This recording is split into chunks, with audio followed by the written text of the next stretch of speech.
Last night, I dreamt I went to Manderley again. It seemed to me I stood by the iron gate leading to the drive, and for a while I could not enter, for the way was barred to me. Then, like all dreamers, I was possessed of a sudden with supernatural powers and passed like a spirit through the barrier before me. The drive wound away in front of me, twisting and turning as it had always done. But as I advanced, I was aware that a change had come upon it. Nature had come into her own again, and little by little had encroached upon the drive with long, tenacious fingers. On and on wound the poor thread that had once been our drive. And finally, there was Manderley. Manderley, secretive and silent. Time could not mar the perfect symmetry of those walls. Moonlight can play odd tricks upon the fancy, and suddenly it seemed to me that light came from the windows. And then a cloud came upon the moon and hovered an instant like a dark hand before a face. The illusion went with it. I looked upon a desolate shell with no whisper of the past about its staring walls.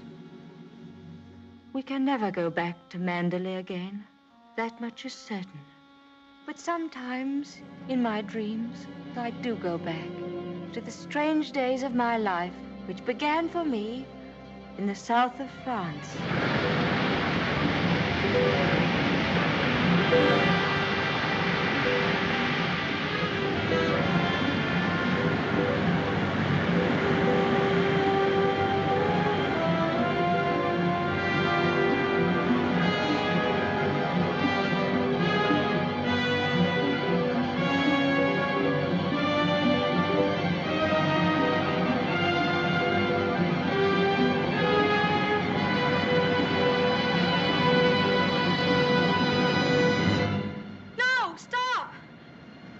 What the devil are you shouting about? Who are you? What are you staring at? I'm sorry, I didn't mean to stare, but I only thought... Oh, you did it. Well, what are you doing here? I was only walking. Well, get on with your walking. Don't hang about here screaming.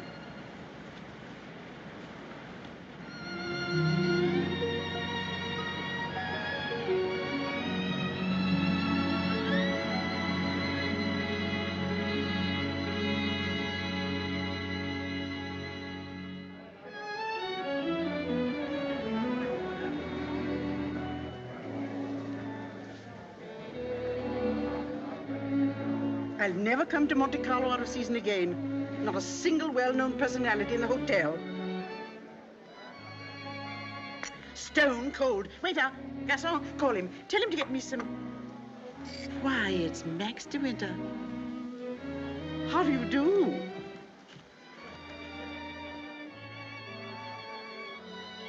How do you do? I'm Edith Van Hopper. It's so nice to run into you here, just when I was beginning to despair of finding any old friends here in Monte. But do sit down and have some coffee. Mr. De Winter's having some coffee with me. Go and ask the stupid waiter for another cup.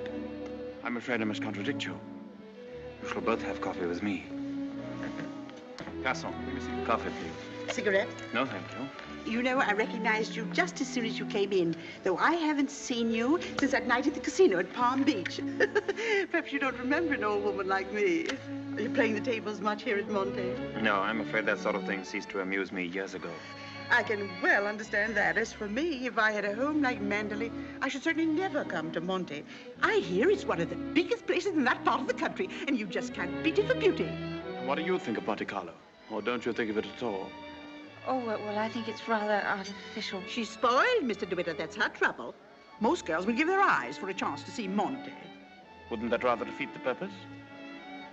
Now that we've found each other again, I hope I shall see something of you. You must come and have a drink in my suite.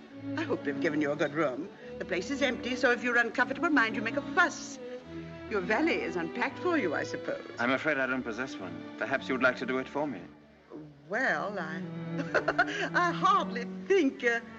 perhaps you could make yourself useful to Mr. DeWitt if he wants anything done. You're a capable child in many ways. That's a charming suggestion, but I'm afraid I cling to the old motto. He travels fastest who travels alone. Perhaps you've not heard of it. Good night. What do you make of that? Do you suppose that sudden departure was intended to be funny? Come, don't sit there gawking. Let's go upstairs. Have you got the key? Yes, Mrs. Van Hopper. I remember when I was younger, there was a well-known writer who used to dart down the back way whenever he saw me coming. I suppose he was in love with me and wasn't quite sure of himself. Well, c'est la vie. By the way, my dear, don't think that I mean to be unkind, but you were just a teeny-weeny bit forward with Mr. De Winter. Your effort to enter the conversation quite embarrassed me, and I'm sure it did him. Men loathe that sort of thing. Oh, come, don't sulk. After all, I am responsible for your behavior here. Perhaps he didn't notice it. Poor thing. I suppose he just can't get over his wife's death. They say he simply adored her.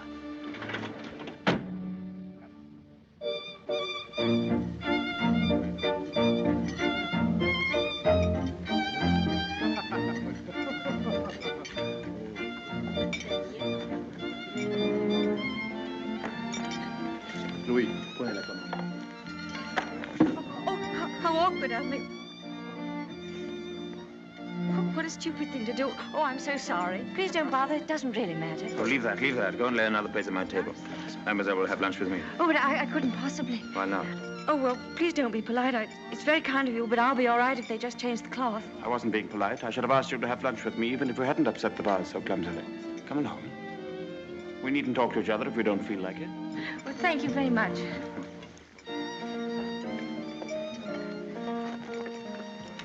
Oh, I'll just have some scrambled eggs. Oui, mademoiselle. What's happened to your friend? Oh, she's ill in bed with a cold. I'm sorry I was so rude to you yesterday. The only excuse I can offer is that I've become boorish through living alone. You weren't really. You simply wanted to be alone and... Tell me, is Mrs. Van Hopper a friend of yours or just a relation? No, she's my employer. I'm what is known as a paid companion. I didn't know companionship could be bought. I looked up the word companion in the dictionary once. It said, a friend of the bosom. I don't envy you the privilege. Well, she's very kind, really, and I have to earn my living. Haven't you any family? No, my mother died years and years ago, and then there was only my father, and he died last summer. And then I took this job. How rotten for you. Yes, it was rather, because, you see, we got on so well together. You and your father? Yes, he was a lovely person, very unusual. What was he? A painter. Ah, was he a good one? Well, I thought so, but people didn't understand him. Yes, that's often the trouble. He painted trees. At least it was one tree. You mean he painted the same tree over and over again? Yes, you see, he had a theory that if you should find one perfect thing or place or person, you should stick to it. Do you think that's very silly? Not at all. I'm a firm believer in that myself. And what did you find to do with yourself while he was painting his tree? Well, I sat with him and I sketched a little. I don't do it very well, though. Were you going sketching this afternoon? Yes. Where? Oh, I haven't made up my mind. I'll drive you somewhere in the car. Oh, no, please, I didn't mean... Oh, nonsense. Finish up that mess and we'll get along. Thank you. It's very kind of you, but I'm not very hungry. Oh, come on. Eat it up like a good girl.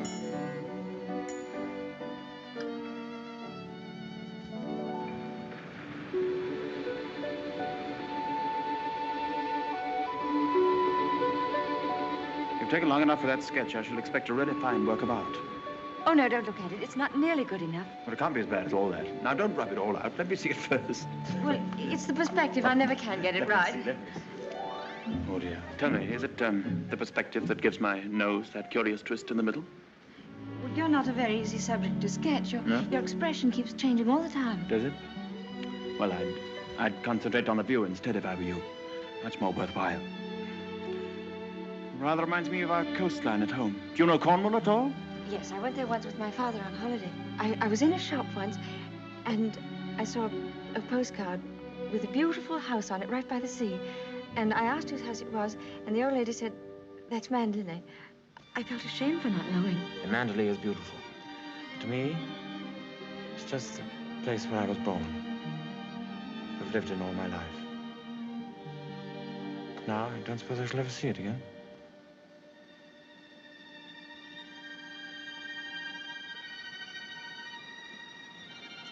We're lucky not to be home during the bad weather, aren't we? Hmm. I can't ever remember enjoying swimming in England till June, can you? The water's so warm here that I could stay in all day. There's a dangerous undertow, and there's a man drowned here last year. I never have any fear of drowning, have you?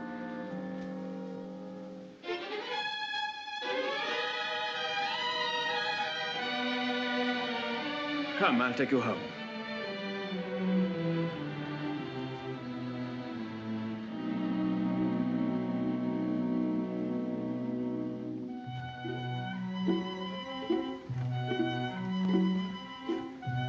Oh, yes. I know Mr. DeWitt well. I knew his wife, too. Before she married, she was the beautiful Rebecca Hildreth, you know. She was drowned, poor dear, while she was sailing near Mandalay. He never talks about it, of course, but he's a broken man. I suppose I'd better have it. Wretched stuff. Give me a chocolate, quick. Oh, there you are. It's about time. Hurry up. I want to play some rummy.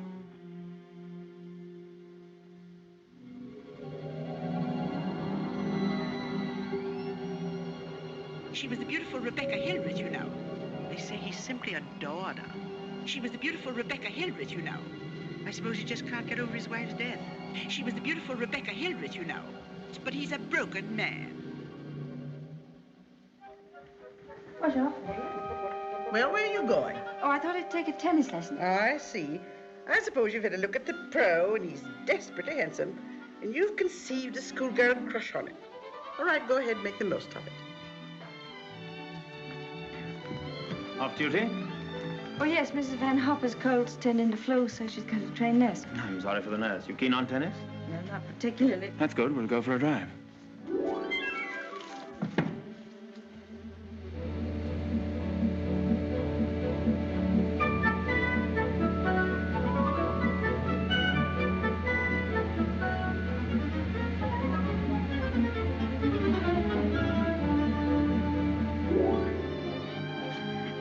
Good afternoon, Mrs. Van Hopper. How are you feeling? You got on rather well with him, didn't you? That pro must have been teaching you other things than tennis. Hurry up, I want you to make some calls. Wonder if Mr. DeWitt is still in the hotel.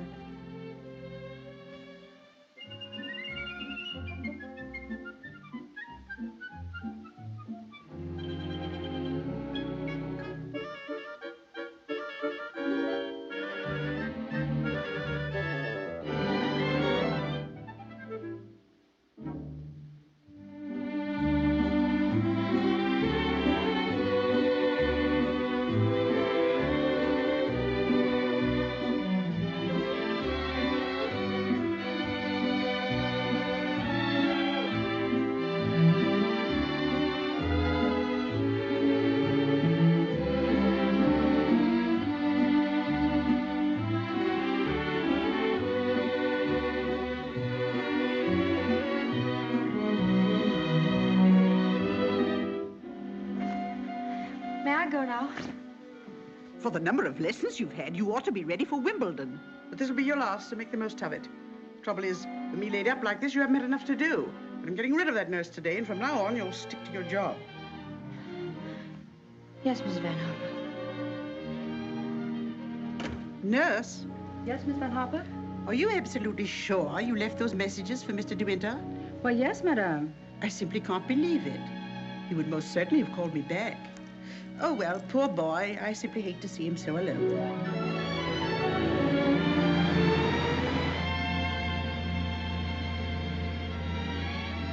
You know, I wish there could be an invention that bottled up the memory like perfume, and it never faded, never got stale. And then whenever I wanted to, I could uncork the bottle and live the memory all over again. And what particular moment in your young life would you want to keep? Oh, all of them. All these last few days. I feel as though I'd collected a whole shelf full of bottles. Sometimes, you know, those little bottles contain demons that have a way of popping out at you just as you're trying most desperately to forget.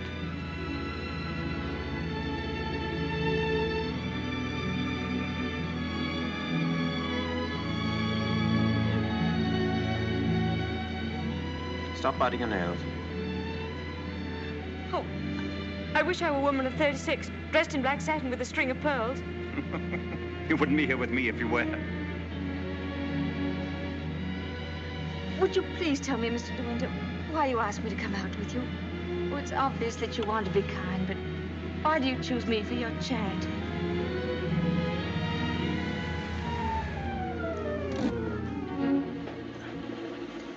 I asked you to come out with me because I wanted your company. You've blotted out the past for me more than all the bright lights of Monte Carlo. But if you think I just asked you out of kindness or charity, you can leave the car now and find your own way home. Go on, open the door and get out.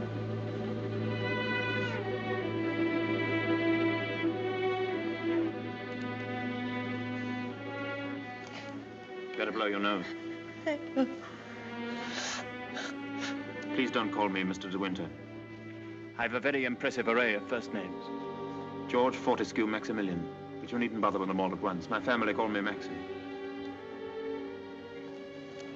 And another thing. Please promise me never to wear black satin or pearls. Or to be 36 years old. Yes, Maxie.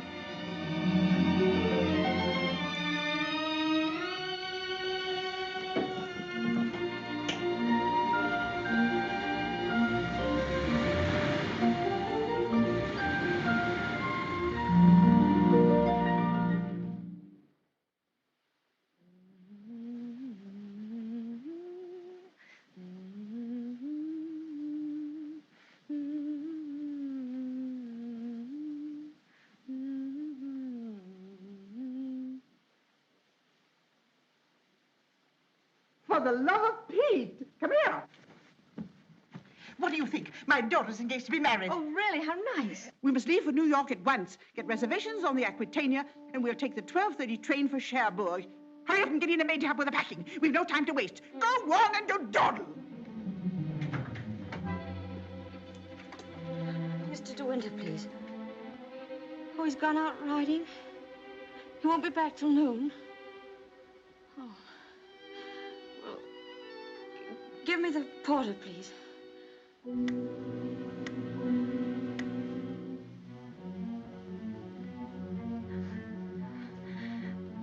I'll go and see if there's anything left in my room.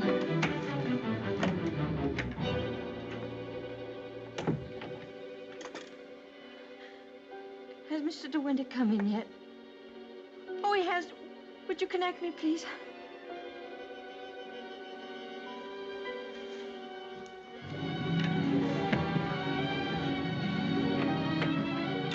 Oh, I was looking for my book. I suppose I've packed it. Well, come on. The car's waiting at the door.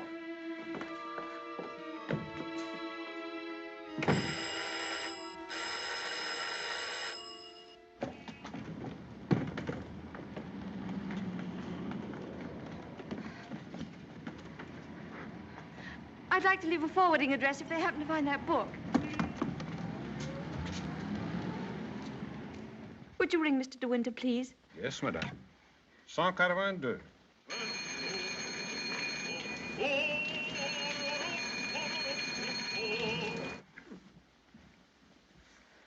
There isn't any answer. Thank you. Tell her to hurry up. Yes, madame. I was looking for Mr. De Winter. Mr. De Winter just ordered breakfast in his room, mademoiselle.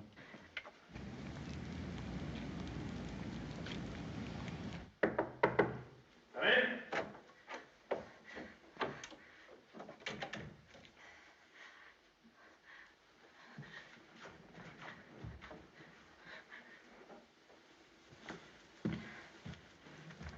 Hello. What are you doing here? Anything the matter? I've come to say goodbye. We're going away. What on earth are you talking about? It's true, we're going now, and I was afraid I wouldn't see you again.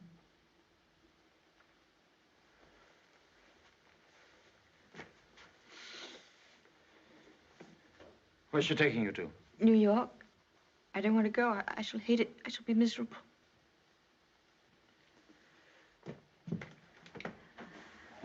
I'll dress in here. I shan't be long. Which would you prefer? New York or Mandalay? Oh, please don't joke about it. Mrs. Van Hopper's waiting, and I'd better say goodbye now. I repeat what I said. Either you go to America with Mrs. Van Hopper, or you come home to Mandalay with me. You mean you want a secretary or something? I'm asking you to marry me, you little fool.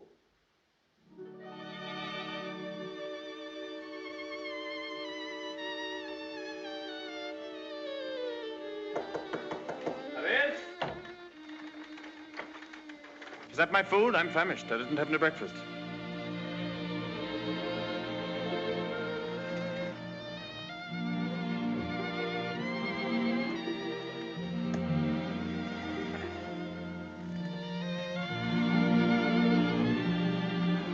My suggestion didn't seem to go at all well. Sorry. Oh, but you don't understand. It's that well, I'm not the sort of person men marry. What on earth do you mean? I don't belong in your sort of world, for one thing. Well, what is my sort of world? Oh, well, Mandolin, you know what I mean. Well, I'm the best judge of whether you belong there or not. Of course, if you don't love me, that's a different thing. Fine blow to my conceit, that's all. Oh, I do love you. I love you most dreadfully. I've been crying all morning because I thought I'd never see you again.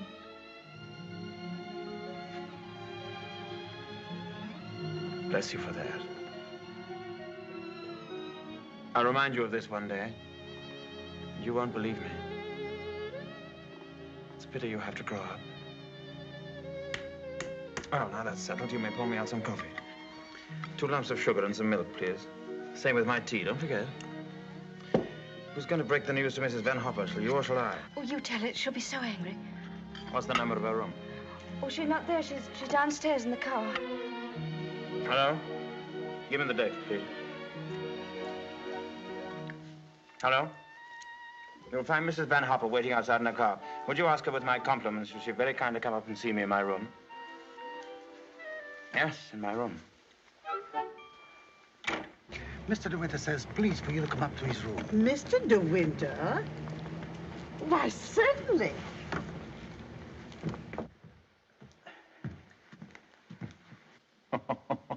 This isn't at all your idea of a proposal, is it? It should be in a conservatory. You in a white frock with a red rose in your hand, and a violin playing in the distance, and I should be making violent love to you behind a palm tree. Poor darling. Never mind. Oh, I don't mind. Don't worry, don't worry. You won't have to say a word. I'm so glad you called me, Mr. De Winter. I was making a hasty departure. It was so rude of me not to let you know. But a cable came this morning announcing that my daughter is engaged to be married. That's rather a coincidence, Mrs. Van Hopper. I asked you up here in order to tell you of my engagement. You don't mean it? Oh, how perfectly wonderful. How romantic. Who is the lucky lady? I apologize for depriving you of your companion in this abrupt way. I do hope it won't inconvenience you too greatly. When did all this happen? Just now, Mrs. Van Hopper. Just a few minutes ago. I simply can't believe it. And I suppose I ought to scold you for not having breathed a word of all of this to me. What am I thinking of? I shall give you both my congratulations and my blessings. I'm very happy for you both. When and where is the wedding to be? Here, as soon as possible. A whirlwind romance. Splendid. I could easily postpone my sailing for a week. This poor child has no mother, so I shall take responsibility for all the arrangements. Trousseau, reception, and everything, and I'll give the bride away. But I luggage. Go down and tell the porter to take everything out of the car. Just a minute. We're most grateful, Mrs. Van Hopper, but I think we'd both prefer to have it all as quiet as possible. And I couldn't possibly allow you to change your sailing plans. Oh, but... No. Dear, I'll go down and see that your luggage is brought back. Thank you, Max. So this is what's been happening during my illness. Tennis lessons, my foot. I suppose I have to hand it to you for a fast worker. How did you manage it? Still waters certainly run deep. Tell me, have you been doing anything you shouldn't? I don't know what you mean. Oh, well, never mind. I always did say that Englishmen have strange tastes. But you certainly have your work cut out as Mistress of Mandalay. To be perfectly frank with you, my dear, I can't see you doing it. You haven't the experience. You haven't the faintest idea of what it means to be a great lady. Of course, you know why he's marrying you, don't you? You haven't flattered yourself that he's in love with you. Fact is, that empty house got on his nerves to such an extent, he nearly went off his head. He just couldn't go on living alone. You better leave, Mrs. Van Hopper. You'll miss your train.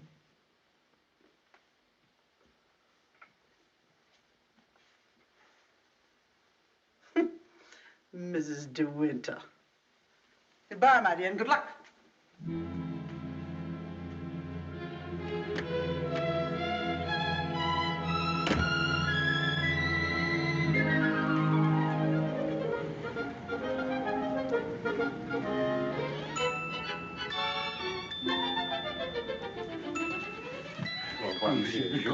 Merci. Votre vive sourire.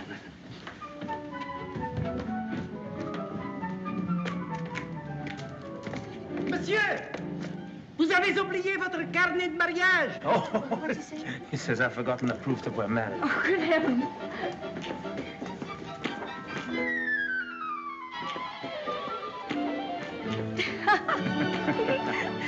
Ah, somebody else had the same idea.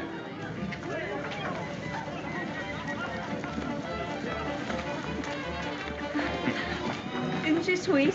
Yes. You'd have liked a bridal veil, wouldn't you? Or at least... Madame, combien ça fait? Ah, tout le tour. Je vous remercie mille fois. Yes. Oh, Max, you're lovely.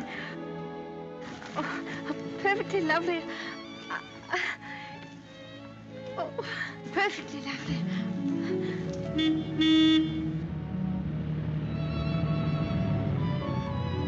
Welcome home, Mr. De Winter.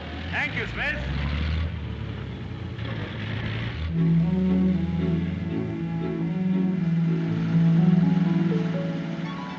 Cold, darling? Yes, just a little bit. There's no need to be frightened, you know. Just be yourself and they'll all adore you.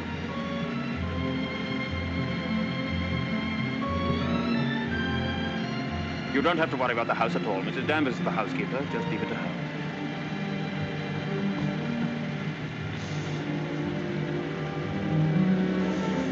Hello. Starting to rain. Better hurry up. Here, have this. Put it over your head. Thank you.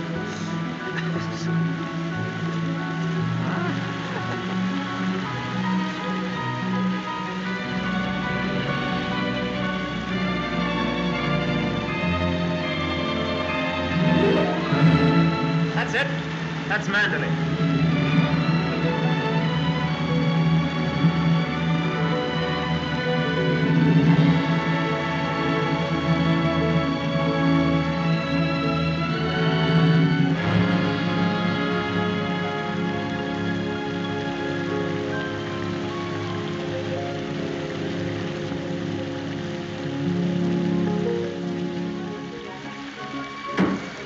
Here we are, Fred. Everybody well? Yes, thank you, sir. We're glad to see you home, sir. This is Mrs. De Winter, Fred. How do you do?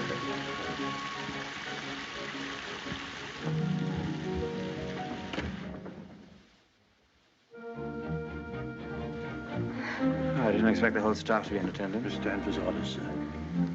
Oh. Sorry about this. Won't take long.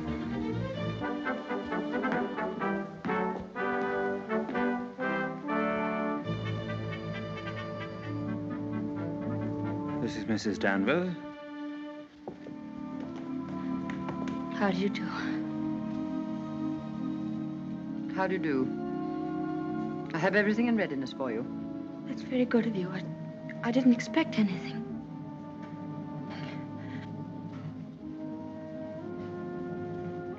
I think we'd like some tea, Frith. Ready in the library, sir. Come along, darling.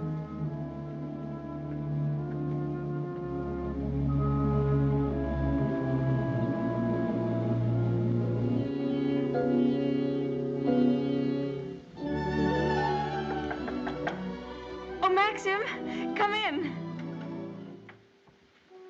Oh, good evening, Mrs. Danvers. Good evening, madam.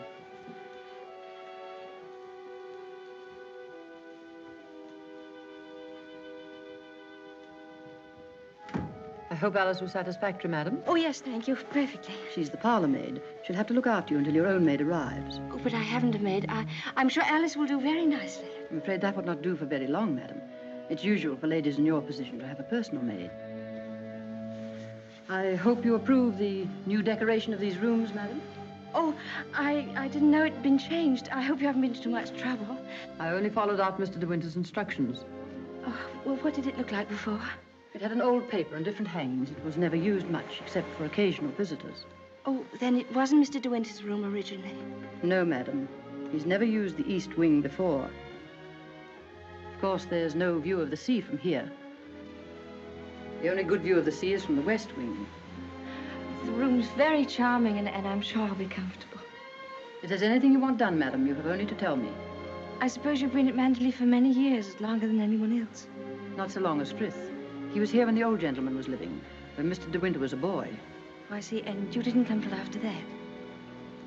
I came here when the first Mrs. De Winter was a bride.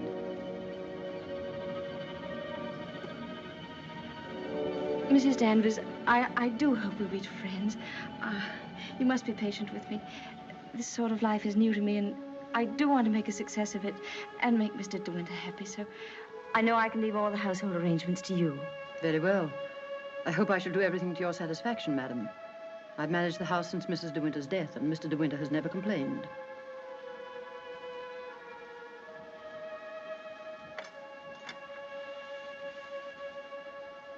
I think I'll go downstairs now.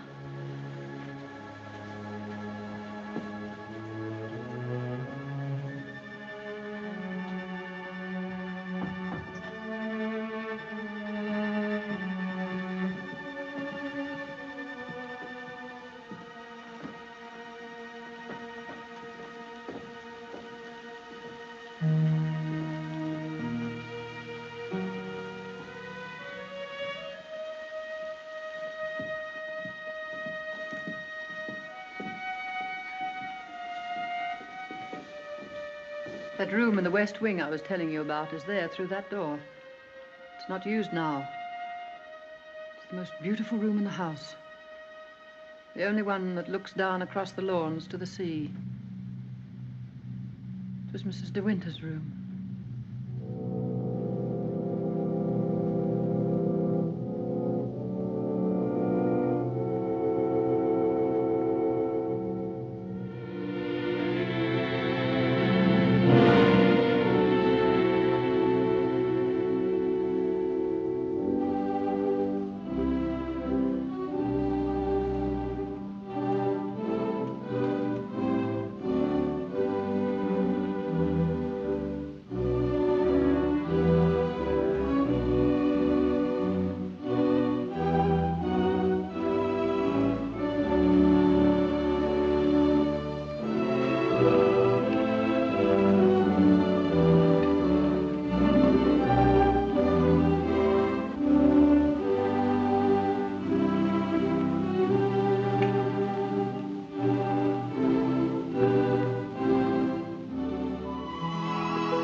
Good morning.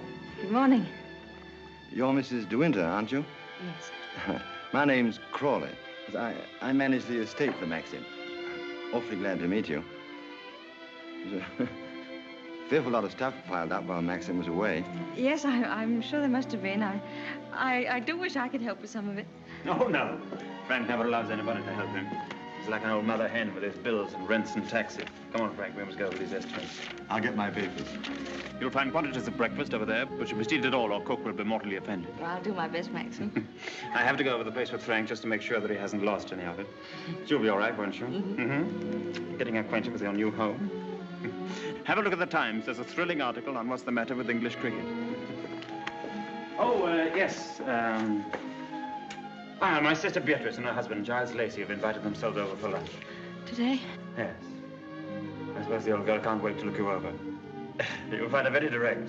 If she doesn't like you, she'll probably tell you so to your face. Don't worry, darling. I'll be back in time to protect you from her. Goodbye, darling. Goodbye, Maxim. Goodbye. Goodbye.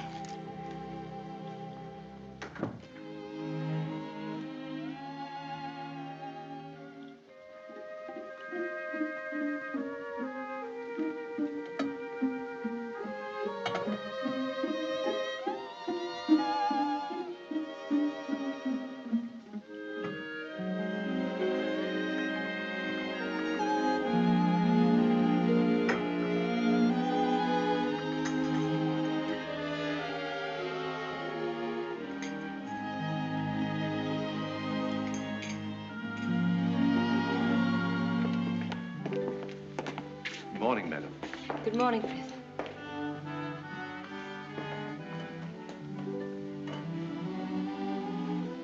Isn't there anything I could get for you, madam? Oh, no, thank you, Frith. I'm really not very hungry. Thank you. The paper, madam. Oh, yes, thank you, Frith.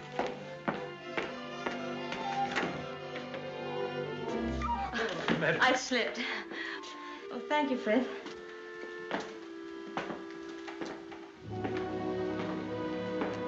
It's big, isn't it? Yes, madam. Mandalay is a big place. This was the banquet hall in the old days. It is still used on great occasions, such as a big dinner or a ball. And the public is admitted here, you know, once a week. That's nice.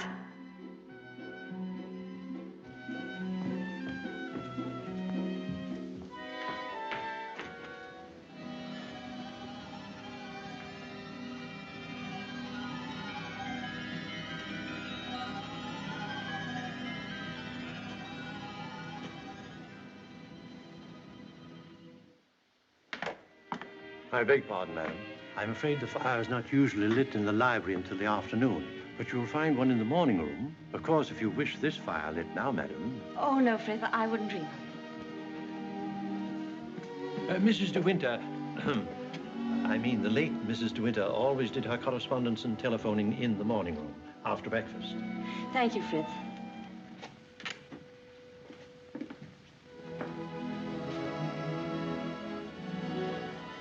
Is anything wrong, madam? Oh, no. Which way is the morning room? Oh, it's that door there, on the left. Oh, yes, thank you.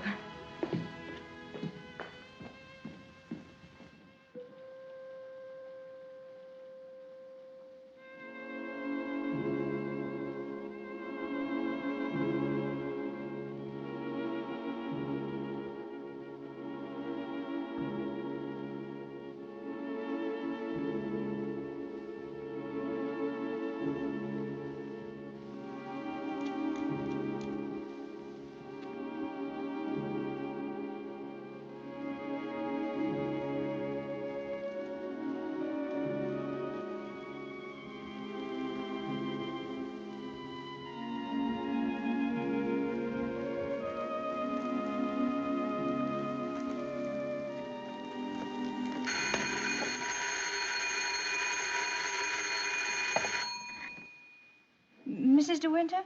Oh, I'm afraid you've made a mistake. Mrs. De Winter's been dead for over a year. Oh, I mean... Oh. That was the house telephone, madam. Probably the head gardener wishing instructions. Did you want to see me, Mrs. Danvers? Mr. De Winter informed me that his sister, Mrs. Lacey, and Major Lacey are expected for luncheon. I'd like to know if you approve of the menu. Oh, well, I'm sure it's very suitable, very nice indeed. You'll notice, madam, that I've left a blank space for the sauce. Mrs. De Winter was most particular about sauces. Let's have whatever you think that Mrs. De Winter would have ordered. Thank you, madam. When you've finished your letters, Robert will take them to the post. My letters? Oh, yes, of course. Thank you, Mrs. Danvers.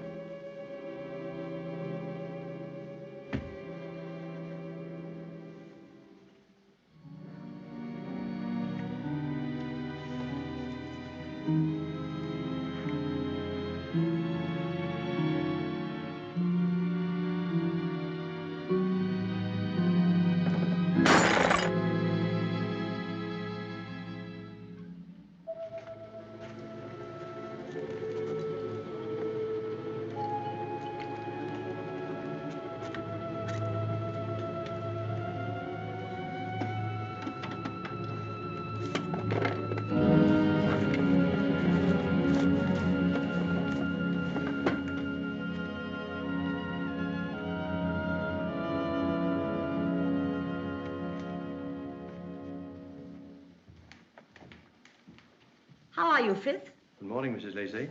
Where's Mr. De Winter? I believe he went down to the farm with Mr. Crawley. How tiresome of him not to be here when we arrive, and how typical.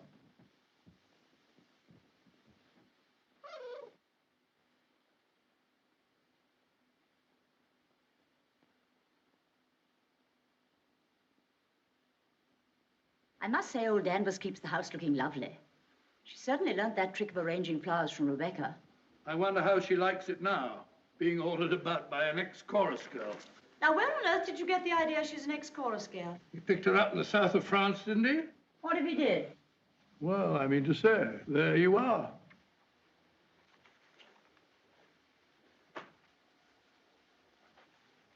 How do you do? I'm Maxim's wife. How do you do? Well, I must say you're quite different from what I expected. Oh, but Cecilia, she's exactly what I told you she'd be. Well, how do you like Mandela? Very beautiful, isn't it? And how do you get along with Mrs. Danvers? Well, I've never met anyone quite like her before. You mean she scares you? She's not exactly an oil painting, is she? Giles, you're very much in the way here. Go somewhere else. Well, I'll try and find Maxim, shall I? Giles?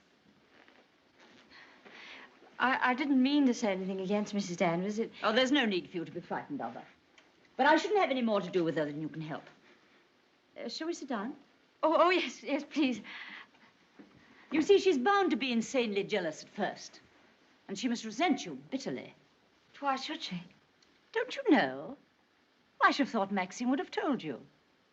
She simply adored Rebecca.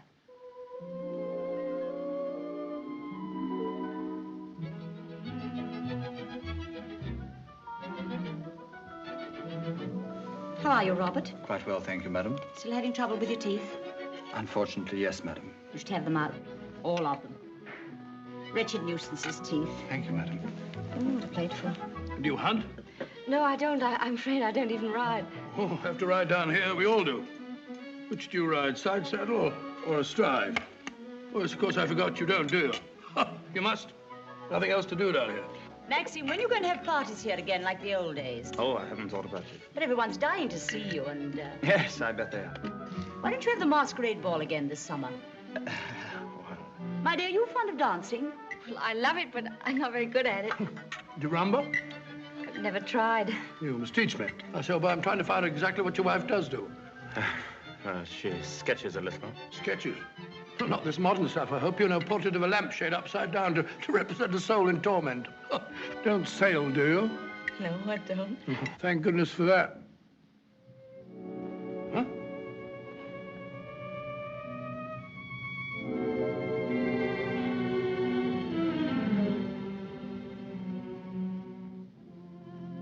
You're very much in love with Maxim, aren't you?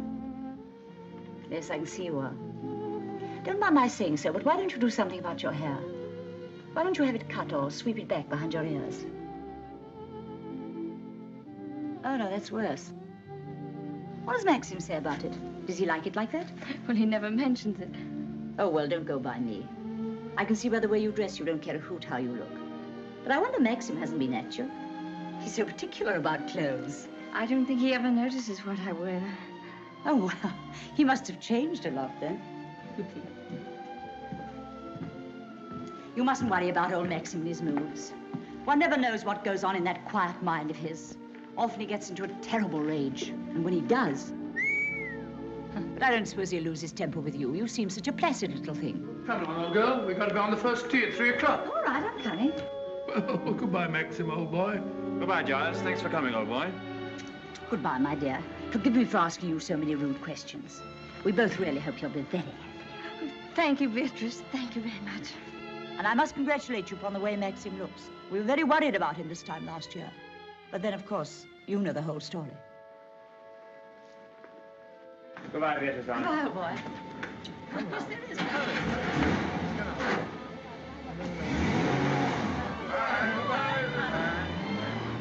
Well, thank heavens they've gone.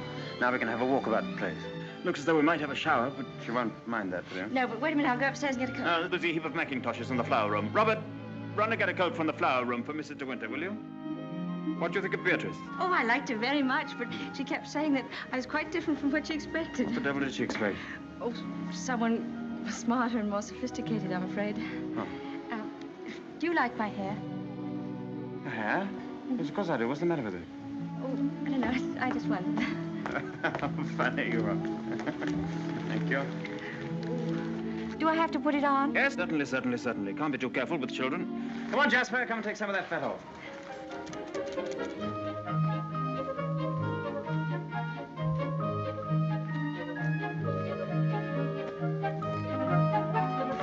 Jasper!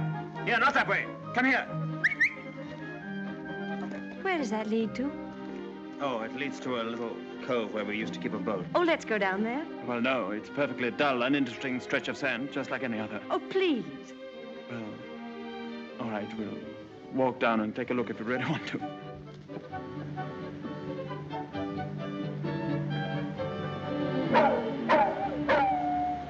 That's Jasper. There must be something wrong. Perhaps he's hurt himself. No, he's all right. Leave him alone. Don't you think I'd better go and see? Don't bother about him, I tell you. He can't come to any harm. He'll find his own way back.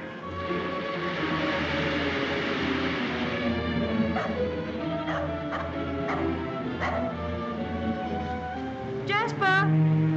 Jasper! Oh, there you are.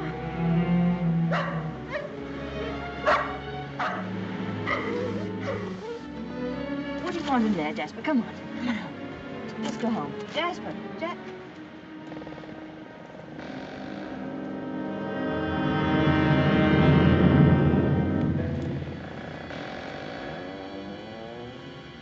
Oh.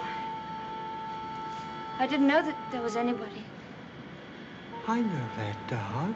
He comes for the house. He ain't yourn. No, he's Mr. De Winter's dog. Have you anything I could tie him with?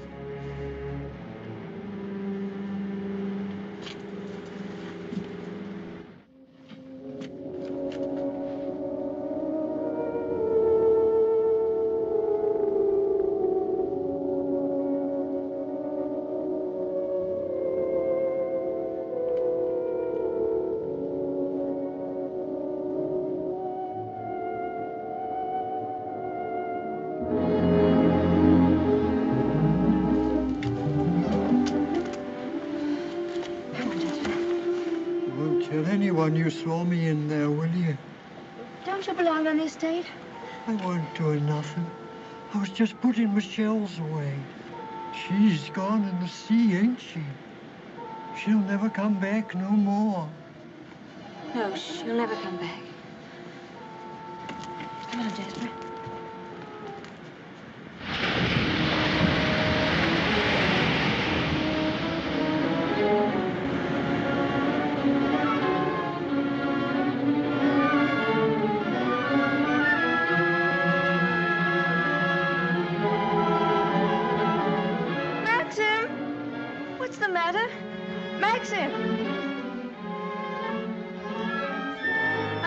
Such a time, but I had to find a rope for Jasper. Hurry up, Jasper, for heaven's sake. Please wait for me. Maxim, what is it? You look so angry. You know I didn't want you to go there, but you deliberately went. Why not? There was only a cottage down there and a strange man who was... You didn't go into the cottage, did you? Yes, the door... Well, don't go there again, do you hear? Why not? Because I hate the place, and if you had my memories, you wouldn't go there or talk about it or even think about it. What's the matter? Oh, I'm sorry, please. We should have stayed away. We should never have come back to Manderley. Oh, what a fool I was. I made you unhappy. Somehow I've hurt you. Oh, I can't bear to see you like this. Because I love you so much. Do you? Do you? Ah, I've made you cry. Forgive me. I sometimes seem to fly off the handle for no reason at all.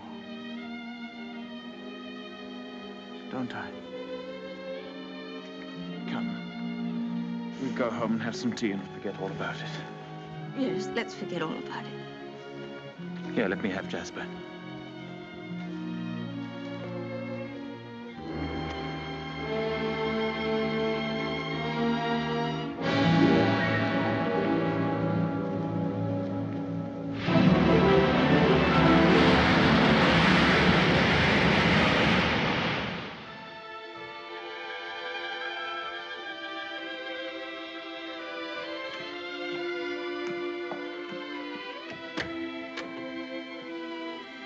Hello, come in. Oh, please don't get up, Mr. Crawley.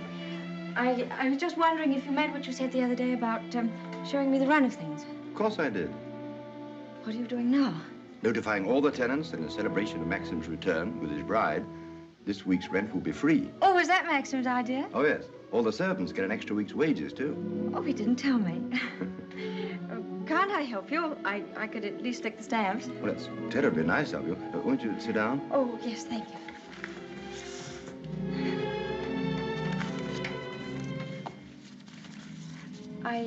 I was down at the cottage on the beach the other day. There was a man there, a queer sort of person. Jasper kept barking at him. Oh, yeah. Must have been Ben. Excuse me. He's quite harmless. We give him odd jobs now and then. That cottage place seemed to be going to rack and ruin. Why isn't something done about it? Well, I think if Maxim wanted anything done about it, he'd tell me. Are those all Rebecca's things down there? Yes. Yes, they are. What did she use the cottage for? The boat used to be moored near there. What boat? What happened to it? Was that the boat she was sailing in when she was drowned? Yes. Capsized and sank. She was washed overboard. Wasn't she afraid to go out like that alone? She wasn't afraid of anything. Where did they find her? Near Edgecombe. About 40 miles up channel, about 2 months afterwards. Maxim went up to identify her. It was horrible for him. Yes, it must have been. Mr. Crawley, please don't think me morbidly curious. It isn't that. It's just that I feel at such a disadvantage. All the time, whenever I meet anyone, Maxim's sister or even the servants, I know they're all thinking the same thing. They're all comparing me with her, with Rebecca. Oh, you mustn't think that. I can't tell you how glad I am that you married Maxim. It's going to make all the difference to his life. And from my point of view, it's very refreshing to find someone like yourself who's not entirely in tune, shall we say, with Manderley. That's very sweet of you. I dare say I've been stupid, but every day I realize the things that she had and that I lack. Beauty and wit and intelligence and all the things that are so important in a woman. Oh, you have qualities that are just as important. More important, if I may say so. Kindness and sincerity and, if you'll forgive me, modesty mean more to a husband than all the wit and beauty in the world. We none of us want to live in the past. Maxim least of all. It's up to you, you know, to lead us away from it. I promise you I won't bring this up again, but before we end this conversation, would you answer just one more question? If it's something I'm able to answer, I'll do my best. Tell me, what was Rebecca really like?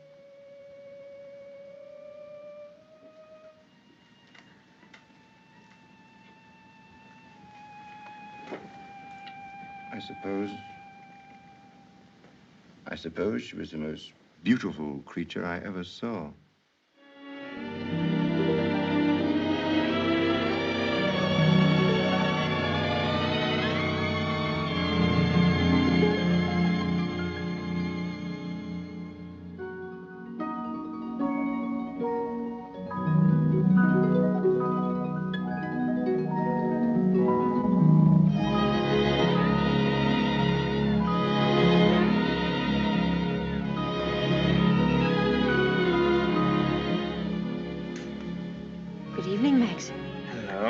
Films of the honeymoon have arrived at last.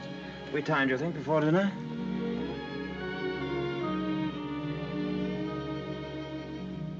What on earth have you done to yourself?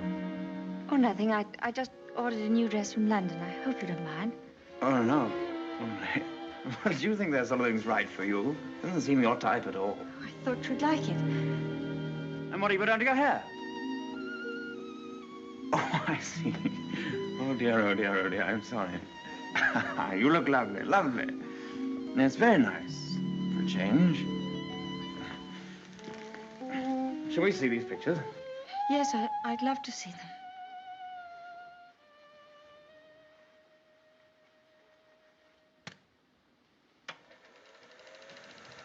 Ah, look now. Oh, look at that. Wasn't it wonderful, darling? Can't we go back there someday? Yes, of course, of course. Ah, look at you. Won't our grandchildren be delighted when they see how lovely you were? Oh, look at you. Yes. I Oh, I like that.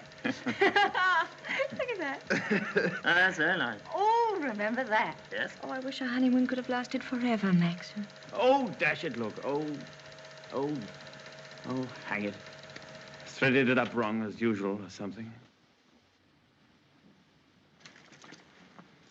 Yes, Frith, what is it? Excuse me, sir. May I have a word with you? Yes. Come in. It's about Robert, sir. There's been a slight unpleasantness between him and Mrs. Danvers. Oh, dear. Robert is very upset. Well, this is trouble. What is it?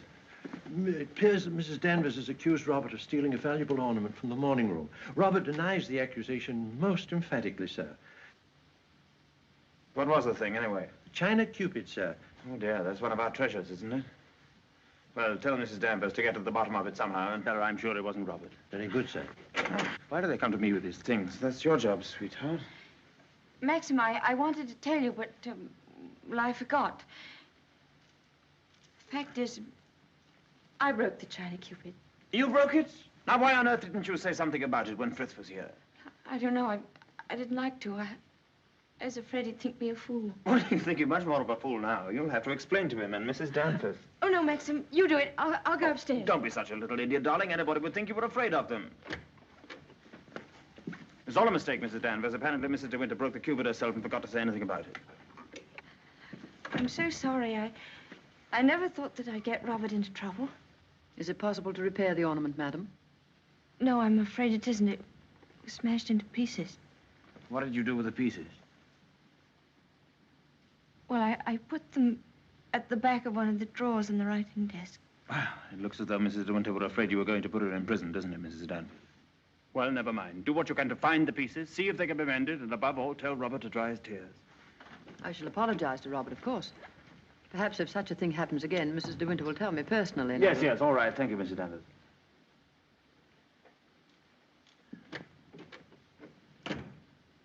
Well, I suppose that clip will hold all right. I don't know.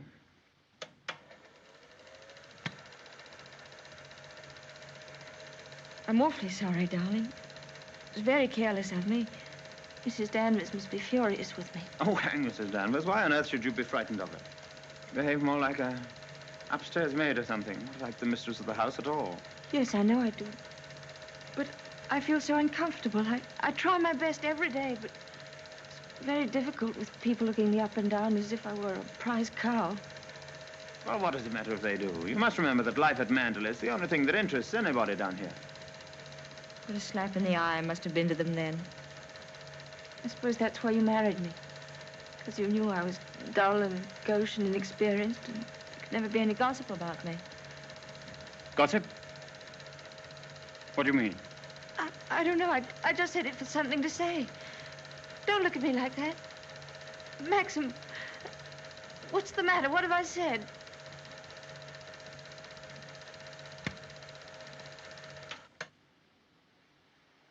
Wasn't a very attractive thing to say, was it? No. It was rude, hateful.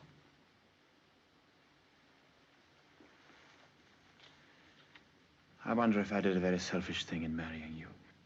What do you mean? I'm not much of a companion to you, am I? You don't get much fun, do you? You ought to have married a boy. Someone of your own age. Maxim, why do you say this? Of course we're companions. Are we? I don't know. I'm very difficult to live with. No, you're not difficult. You're easy, very easy. Our marriage is a success, isn't it? A great success? We're happy, aren't we? Terribly happy.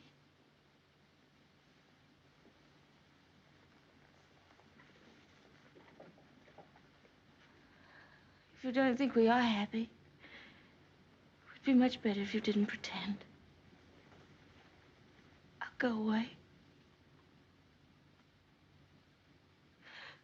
Why don't you answer me? How can I answer you when I don't know the answer myself? If you say we're happy, let's leave it at that. Happiness is something I know nothing about.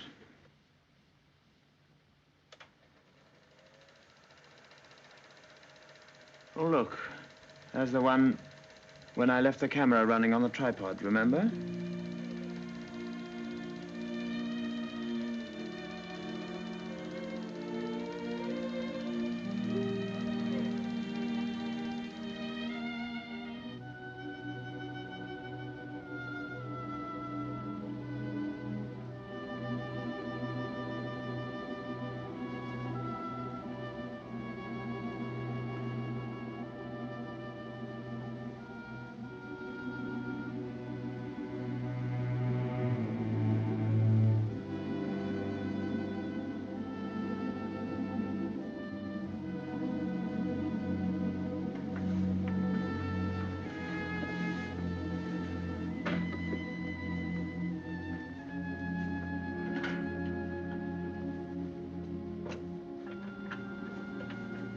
Pardon me, madam. Is there anything I can do for you? Yes, I'm all right, Hilda. Thank you very much. I'll bring the sandwiches immediately, madam.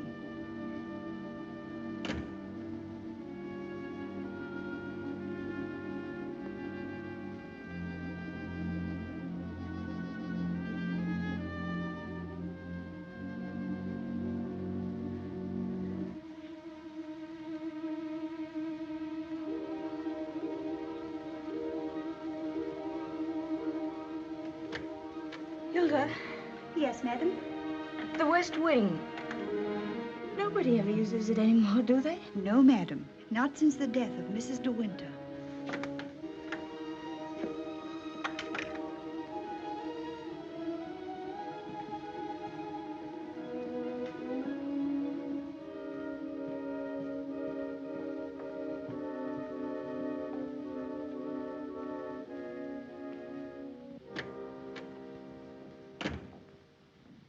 Come along, Mr. Jack, or someone may see you. Well, Danny, old Harvey, it's been good to see you again. It's been simply breathless to pick up all the news. I really don't think it's wise for you to come here, Mr. Jack. Jasper, come here. Oh, nonsense, nonsense. It's just like coming back home. Quiet, Mr. Jack. Yes, and we must be careful not to shock Cinderella, mustn't we? She's in the morning room. If you lead through the garden door, she won't see you. I must say I feel a little like the poor relation sneaking around through back doors. Well, toodaloo, Danny. Goodbye, Mr. Jack. And please be careful.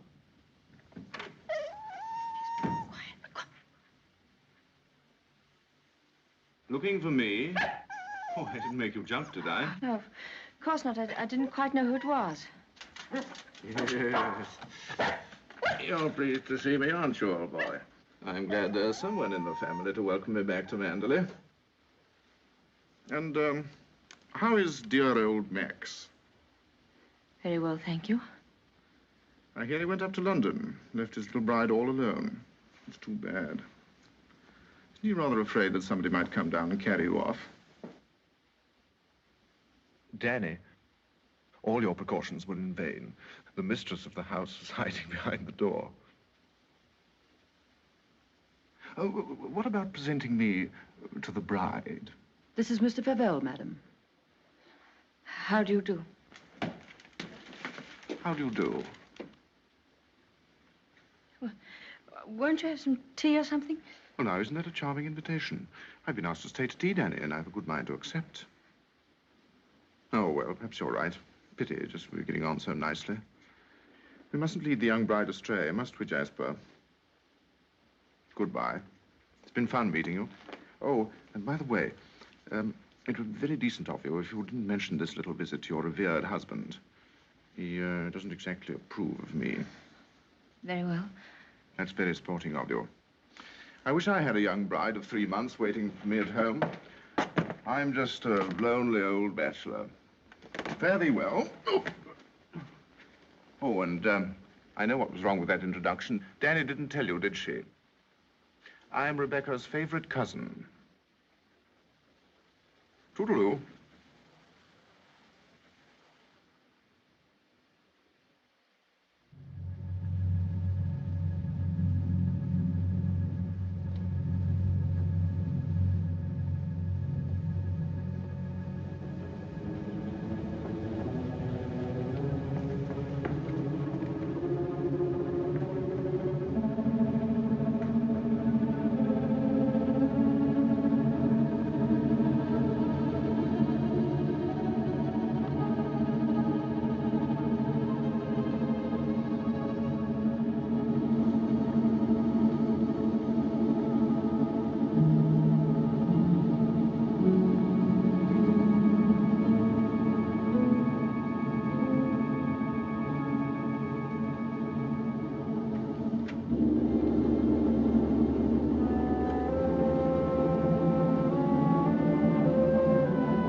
wish anything, madam?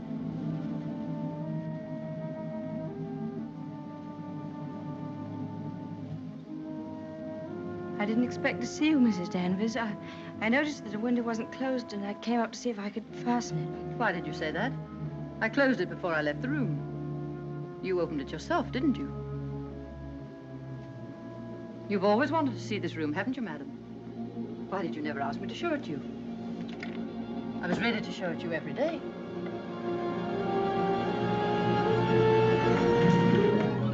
It's a lovely room, isn't it? Loveliest room you've ever seen. Everything is kept just as Mrs. De Winter liked it. Nothing has been altered since that last night. Come, I'll show you her dressing room. This is where I keep all her clothes. You would like to see them, wouldn't you?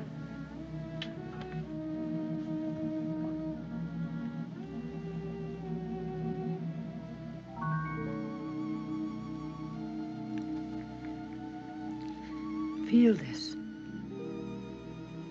It was a Christmas present from Mr. De Winter. He was always giving her expensive gifts the whole year round. I keep her underwear on this side. They were made specially for her by the nuns in the convent of St. Clair. I always used to wait up for her, no matter how late. Sometimes she and Mr. De Winter didn't come home until dawn. While she was undressing, she'd tell me about the party she'd been to. She knew everyone that mattered. Everyone loved her.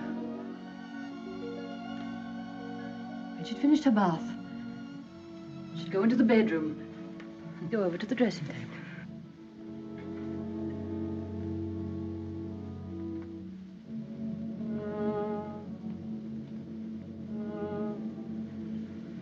Oh, you've moved her brush, haven't you? There, that's better. Just as she always laid it down. Come on, Danny. Hair drill, she would say. And I'd stand behind her like this and brush away for 20 minutes at a time. And then she would say, "Good night, Danny," and step into her bed.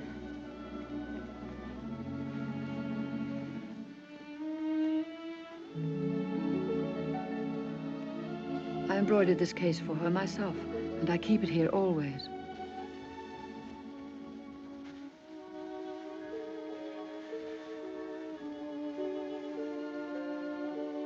Did you ever see anything so delicate?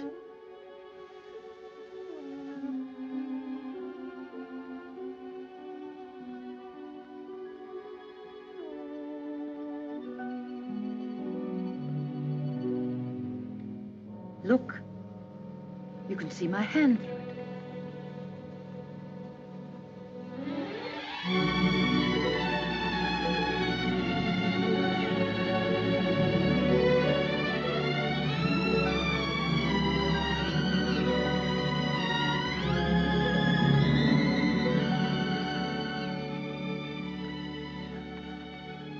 You wouldn't think she'd been gone so long, would you? Sometimes when I walk along the corridor, I fancy I hear her just behind me. That quick, light step. I couldn't mistake it anywhere. It's not only in this room. It's in all the rooms in the house. I can almost hear it now. Do you think the dead come back and watch the living? No, I don't believe it. Sometimes. I wonder if she doesn't come back here to Manderley. Watch you and Mr. De Winter together. You look tired. Why don't you stay here a while and rest? And listen to the sea. So soothing. Listen to it.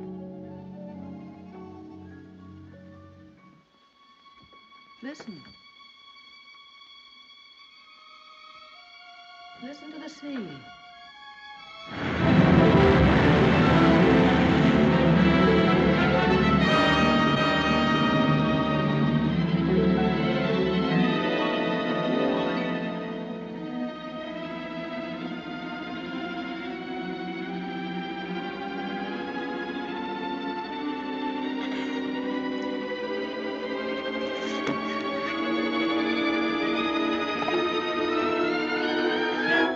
Mrs. Danvers, I wish to see her immediately.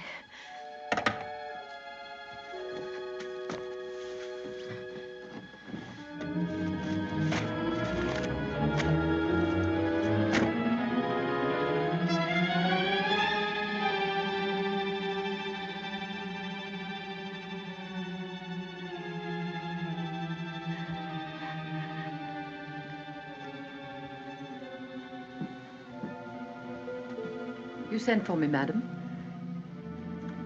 Yes, Mrs. Danvers. I want you to get rid of all these things. But these are Mrs. De Winter's things.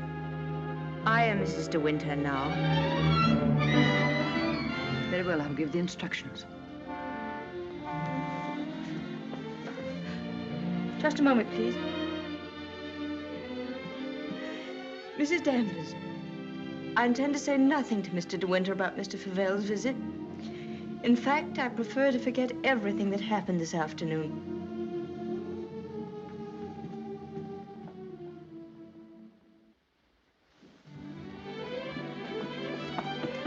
Maxim, you've been gone all day. Choking. Oh. Well. What have you been doing with yourself? Oh, I've been thinking. Oh, what do you want to do that for? Oh, come in here and I'll tell you. Darling, could we have a costume ball, just as you used to? Now, what put that into your mind? Has Beatrice been at you? No, but I feel that we ought to do something to make people feel that Mandalay is just the same as it always was. Oh, please, darling, could we? You don't know what it would mean, you know. You would have to be a hostess to hundreds of people. All the county. And a lot of young people will come up from London and turn the house into a nightclub. Oh, yes, but I want to. Oh, please. I've never been to a large party, but I could learn what to do, and I promise you, you wouldn't be ashamed of me.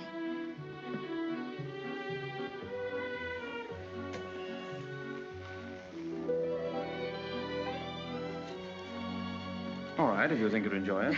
You better get Mrs. Danvers to help you, hadn't you? No, I don't need Mrs. Danvers to help me. I can do it myself. All right, my sweet. Oh, thank you, darling. Thank you. Well, what do you go as? Oh, I never dress up. That's the one privilege I claim as the host. What will you be, Alice in Wonderland with that ribbon around your hair? No, I won't tell you. I'll design a costume all by myself and give you the surprise of your life.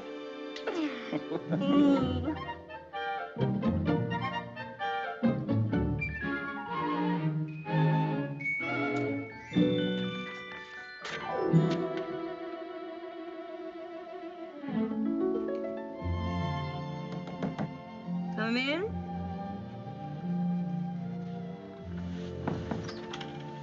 Robert found these sketches in the library, madam. Did you intend throwing them away? Yes, Mrs. Danvers, I did. They were just some ideas I was sketching for my costume for the ball. Hasn't Mr. De Winter suggested anything? No, I want to surprise him. I don't want him to know anything about it. I merely thought that you might find a costume among the family portraits that would suit you. Oh, you mean those at the top of the stairs? I'll go and look at them.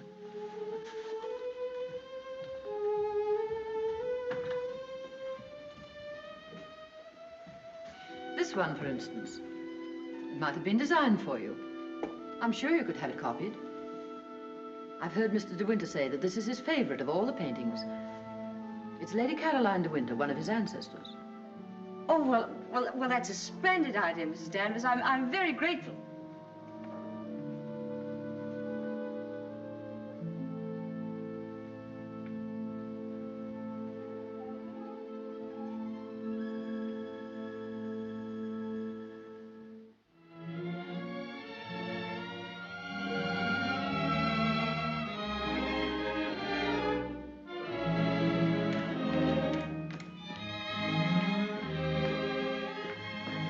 Everything under control, Frith? Yes, thank you. Excuse me, sir. Are you supposed to be a schoolmaster? Oh, no. This is just my old cap and gown. Certainly makes a very nice costume, sir. And economical, too. Oh, yes, that was the idea.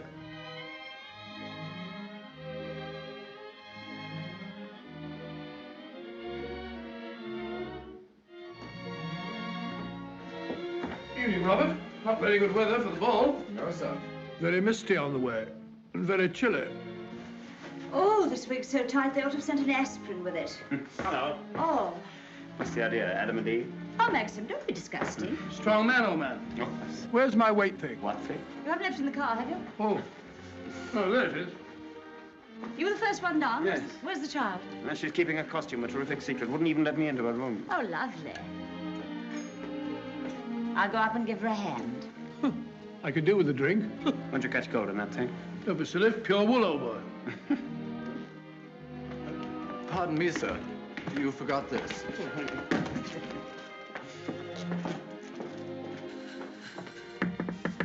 Here I am, dear. It's Bee. I've come to give you a hand. Oh, please don't come in, Beatrice. I don't want anyone to see my costume. Oh. Oh, well, you won't be long, will you? Because the first people will be arriving any moment. Now, you're sure that's where that should be? Yes, madam, it's just right. Oh, isn't it exciting? Indeed it is, madam. I've always heard of the Mandalay Ball, and now I'm really going to see one. Sure, there'll be no one there to touch you, madam. Do you really think so? Now, where's my fan? Now, you're sure I look all right? You look ever so beautiful. Well, here goes.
Good evening, Mr. De Winter.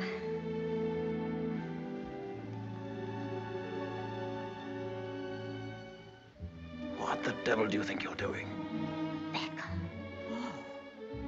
But it's the picture, the one in the gallery. What is it? What have I done? Go and take it off. Doesn't matter what you put on, anything will do. What are you standing there for? Didn't you hear what I said? Sir George and Lady Moore. Dudley Tennant, Admiral and Lady Burbank.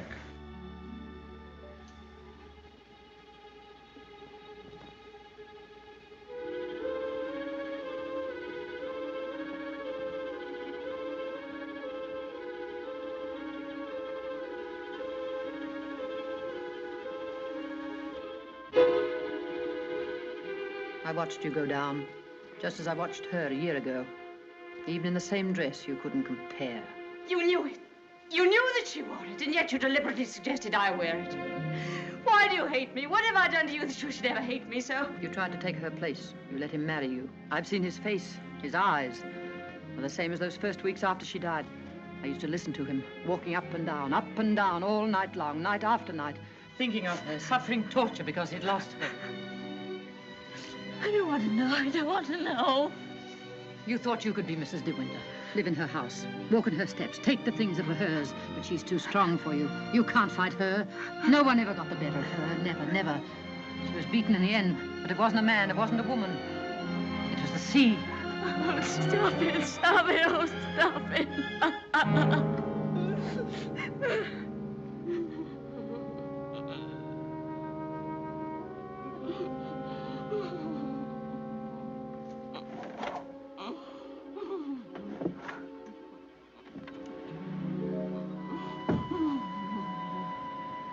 You're overwrought, madam. I've opened a window for you. A little air will do you good.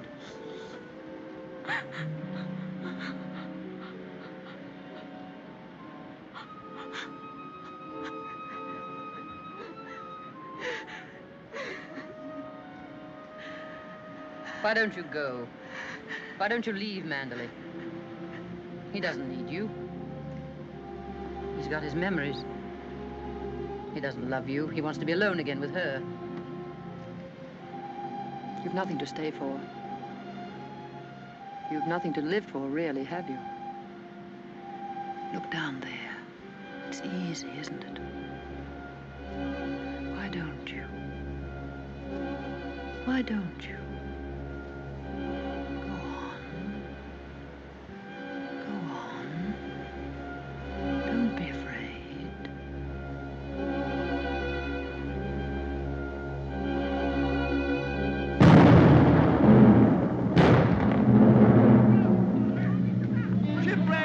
Ship on the rocks!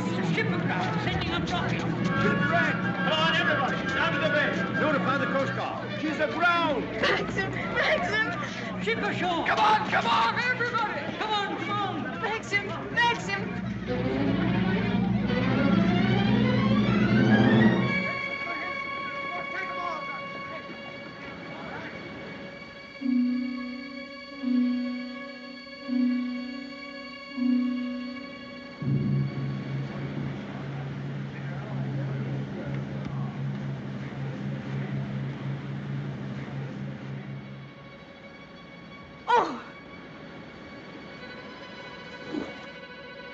Ben, have you seen Mr. De Winter anywhere? She won't come back, will she? You said so. Who, Ben? What do you mean? Ah, the other one.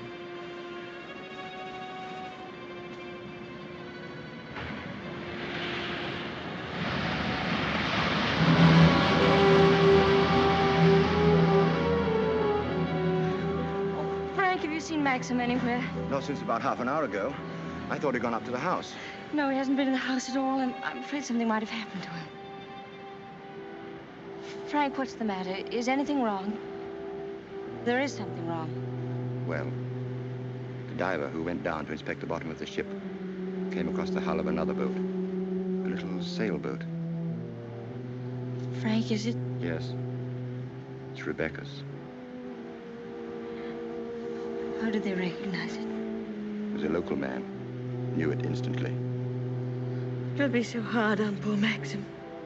Yes. It's going to bring it all back again. And worse than before. Why did they have to find it? Why couldn't they have left it there in peace at the bottom of the sea? Why, better get along and arrange some breakfast for the men. All right, Frank, I'll go and look for Maxim.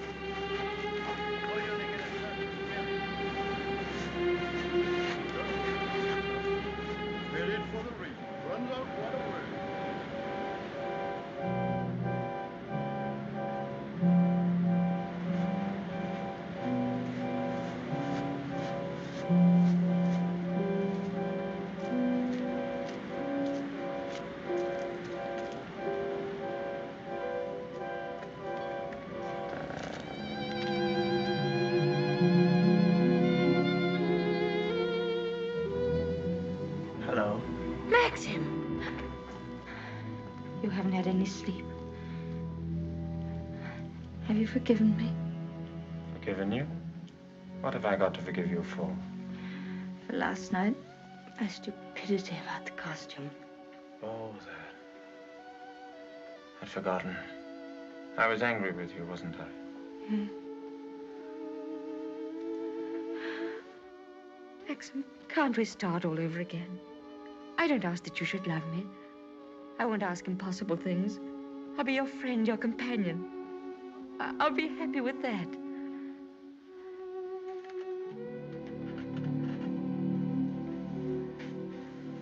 You love me very much, don't you?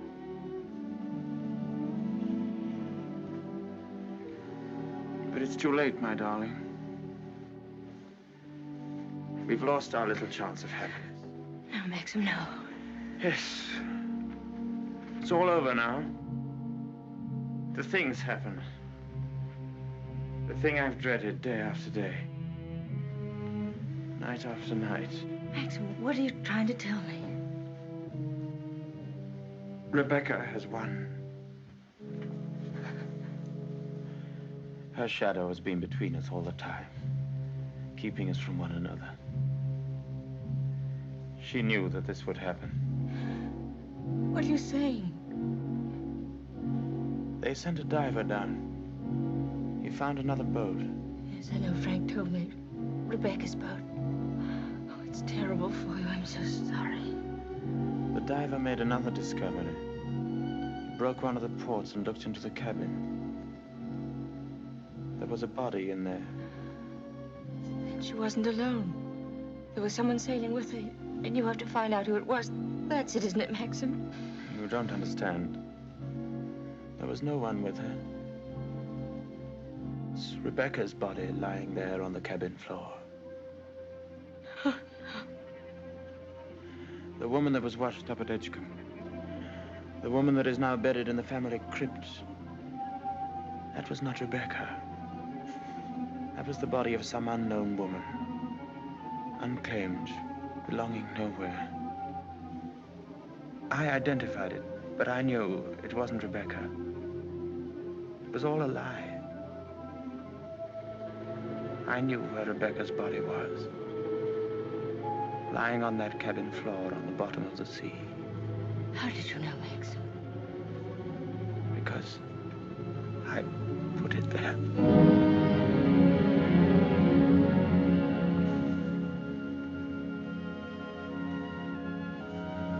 Will you look into my eyes and tell me that you love me now?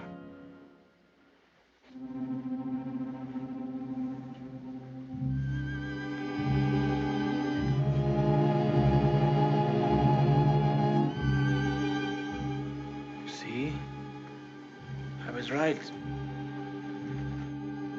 It's too late.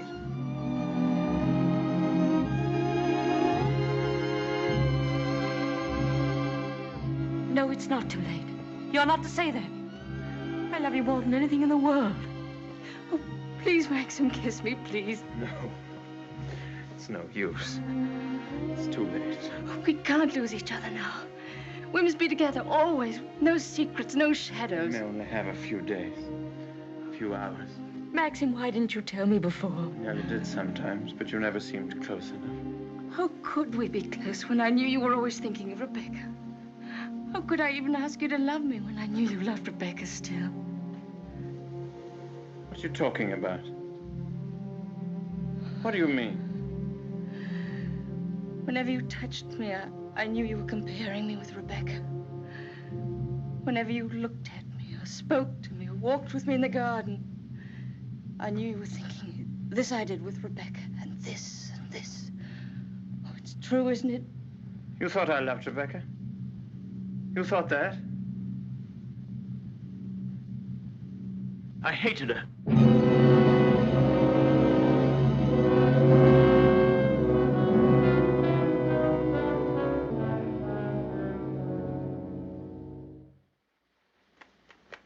Oh, I was carried away by her. Enchanted by her, as everyone was. And when I was married, I was told I was the luckiest man in the world.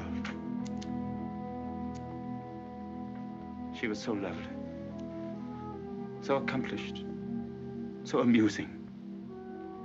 She's got the three things that really matter in a wife, everyone said. Breeding, brains, and beauty. And I believed them completely. But I never had a moment's happiness with her. She was incapable of love, or tenderness, or decency. You didn't love her. You didn't love her. Do you remember that cliff where you first saw me in Monte Carlo? Well, I went there with Rebecca on our honeymoon. That was when I found out about her. 4 days after we were married. She stood there laughing, her black hair blowing in the wind, and told me all about herself.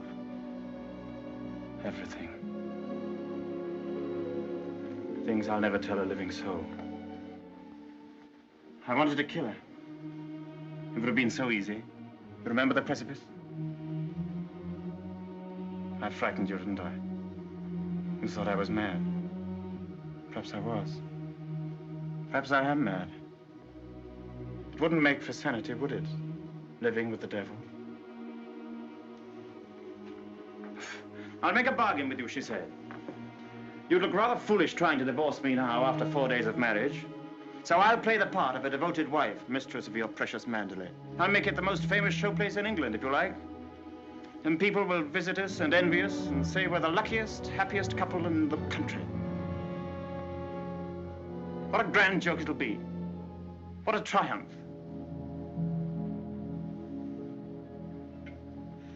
I should never have accepted her dirty bargain. But I did. I was younger then and tremendously conscious of the family honor. Family honor.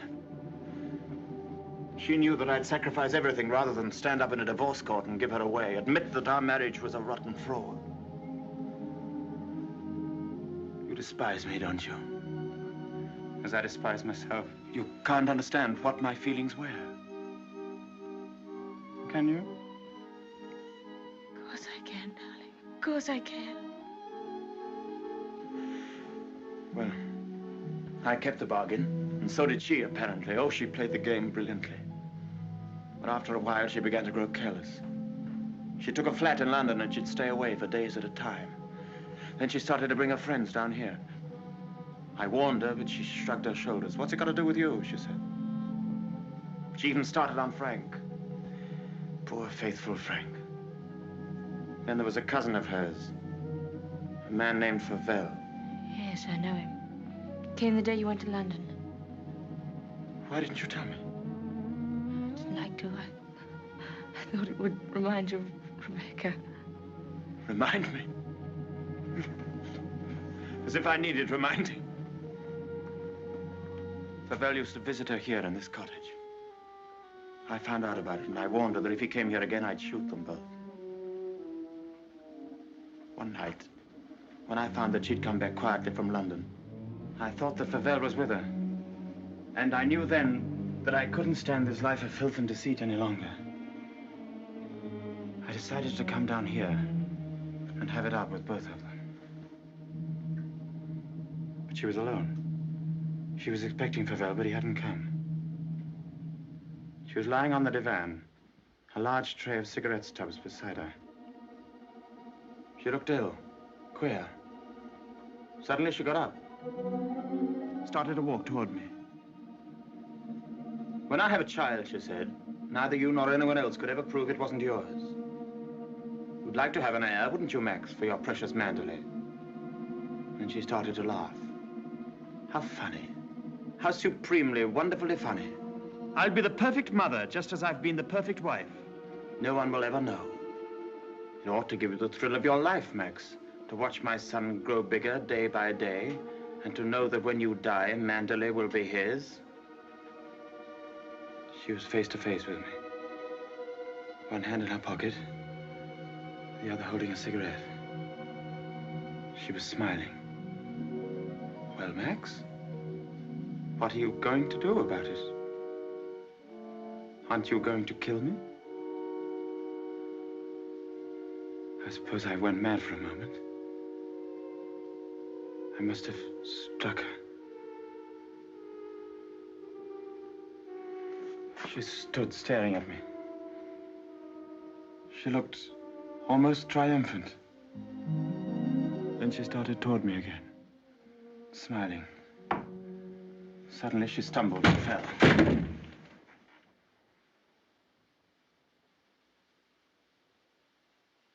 When I looked down, ages afterwards it seemed, she was lying on the floor. She'd struck her head on a heavy piece of ship's tackle. I remember wondering why she was still smiling. And I realized she was dead. But you didn't kill her. It was an accident. Who would believe me? I lost my head. I just knew I had to do something. Anything. I carried her out to the boat. It was very dark. There was no moon. I put her in the cabin. When the boat seemed a safe distance from the shore, I took a spike and drove it again and again through the planking of the hull. I opened up the sea cocks and the water began to come in fast. I climbed over into the dinghy and pulled away. I saw the boat heel over and sink.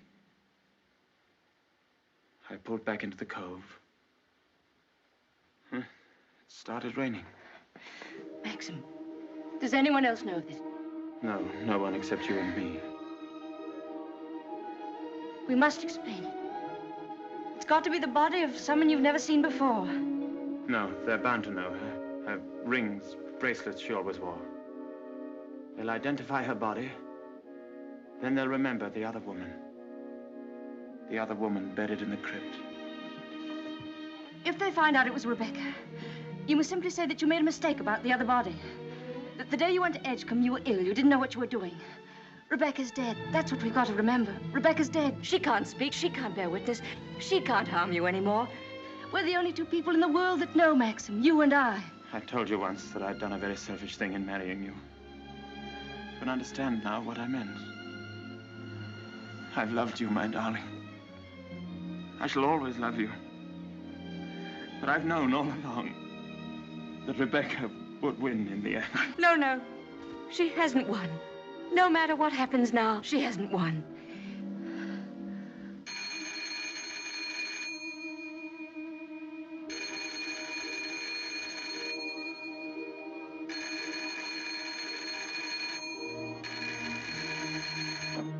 Hello? Hello? Oh. Hello, Frank. Hello, Frank. Yes. Who? Colonel Julian? Yes, tell him I'll meet him there as soon as I possibly can. What? Well, say we could talk about that when we're sure about the matter. What's happened? Colonel Julian called. He's the chief constable of the county. He's been asked by the police to go to the mortuary. He wanted to know if I could possibly have made a mistake about that other body.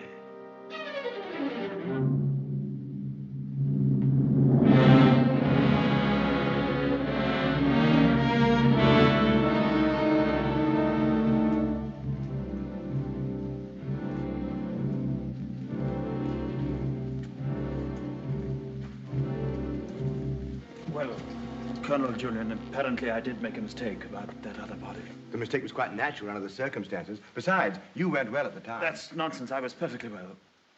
Oh, don't let it worry you, Maxim. Nobody can blame you for making a mistake. Pity is you've got to go through the same thing all over again. What do you mean? Well, there'd have to be another inquest, of course. Same formality and red tape. Oh.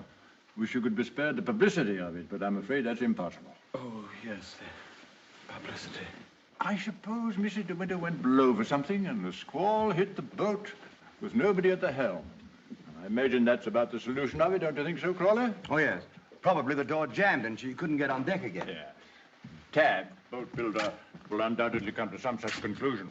Why, what would he know about it? Well, he's examining the boat now. Purely as a matter of routine, you know. I'll be at the inquest tomorrow, Maxim. Quite unofficially, you know. We must get together for a game of golf when it's all over, eh? Bye-bye.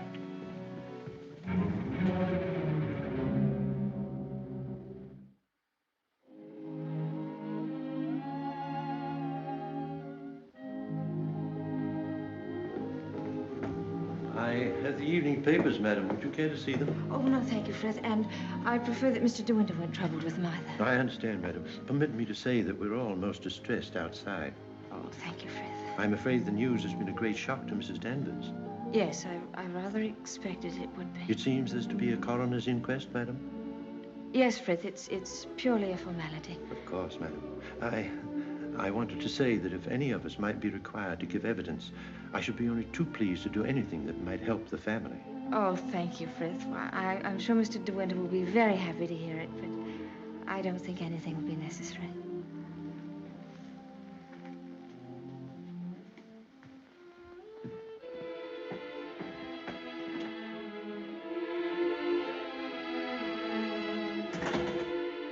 Maxim. Hello, darling. Oh, Maxim, I'm worried about what you'll do at the inquest tomorrow. What do you mean? You won't lose your temper, will you? Promise me that they won't make you angry. All right, darling. I promise. No matter what he asks you won't lose your head. Don't worry, dear. They can't do anything at once, can they? No. Then we've a little time left to be together. Yes. I want to go to the inquest with you. I'd rather you didn't, darling. But I can't wait here alone. I promise you I won't be in any trouble to you, and I must be near you so that no matter what happens, we won't be separated for a moment. All right, dear. I don't mind this whole thing, except for you. I can't forget what it's done to you. I've been thinking of nothing else since it happened. It's gone forever. That funny, young, lost look I loved won't ever come back. I killed that when I told you about Rebecca. It's gone. In a few hours, you've grown so much older. Maxim.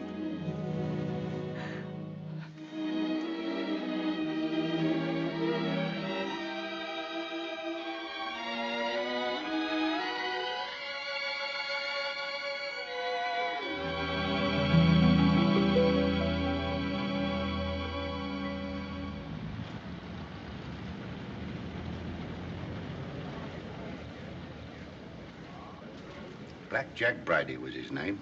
The most important arrest I ever made. It must have been about 2 years ago now. Of course, there was no doubt about it. He was hung a month after I caught him. Hello, wait a minute. They've got old Balmy Ben up now. You remember the late Mrs. De Winter, don't you? She's gone. Yes, we know that. She went in the sea. The sea got her. That's right, that's right. Now, we want you to tell us whether you were on the shore that last night she went sailing. Eh? Were you on the shore that last night she went out when she didn't come back? I didn't see nothing. I don't want to go to the asylum. Them cruel folks there. Now, nobody's going to send you to the asylum. All we want you to do is to tell us what you saw. I didn't see nothing. Come, come. Did you see Mrs. De Winter get into her boat that last night? I don't know nothing. I don't want to go to the asylum.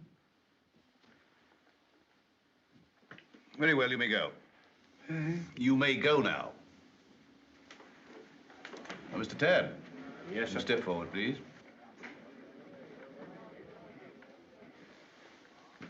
The evidence you give is called me the truth, whole truth, but the truth. I do. So help me. The late Mrs. De Winter used to send her boat to your shipyard for reconditioning. That's right, sir. Can you remember any occasion when she had any sort of accident with the boat? No, sir. I often said Mrs. De Winter was a born sailor. Now, when Mrs. De Winter went below, as is supposed, and a sudden gust of wind came down, that would be enough to capsize the boat, wouldn't it? Excuse me, sir, but there's a little more to it than that. Well, what do you mean, Mr. Tabb? I mean, sir, the seacocks. What are the seacocks? Oh, well, the seacocks are the valves to drain out the boat. They're always kept tight closed when you're afloat. Yes? Well, yesterday, when I examined that boat, I found they'd been open. Well, what could be the reason for that? Just this. That's what flooded the boat and sunk her. Are you implying? That boat never capsized at all. I know it's a terrible thing to say, sir, but in my opinion, she was scuttled. And there's them holes. What holes? You know, planking. What are you talking about? Of course, that boat's been underwater for over a year. And tide's been knocking her against the ridge. But it seemed to me, them holes looked as if she'd made them from the inside. Then you believe she must have done it deliberately? Couldn't have been no accident. Not with her knowledge of boats. You knew the former Mrs. De Winter very well, I believe. Oh, yes. Would you believe her capable of suicide? No, frankly, I would not. You never can tell. You may stand down, Mr. Tabb. Mr. De Winter, please.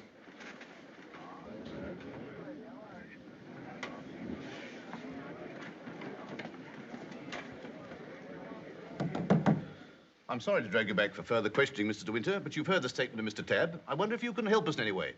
I'm afraid not. Can you think of any reason why there should be holes in the planking of the late Mrs. De Winter's boat? Well, of course I can't think of any reason. Has anyone ever discussed these holes with you before? Well, since the boat has been at the bottom of the ocean, I scarcely think that likely. Mr. De Winter, I want you to believe we all feel very deeply for you in this matter. But you must remember that I don't conduct this inquiry for my own amusement. That's rather obvious, isn't it? I hope that it is. Well, since Mrs. De Winter went sailing alone, are we to believe that she drove those holes herself? Well, you may believe what you like. Can you enlighten us as to why Mrs. De Winter should have wanted to end her own life? I know of no reason whatever. Mr. De Winter, however painful it may be, I have to ask you a very personal question. Were relations between you and the late Mrs. De Winter perfectly happy? Were relations between you and the late Mrs. De Winter perfectly happy? I won't stand this any longer, and you might as well know now. My wife, she's fit. We'll adjourn till after lunch. Mr. De Winter, I presume you'll be available for us then? I told you should have had some breakfast. You're hungry, that's what's the matter with you.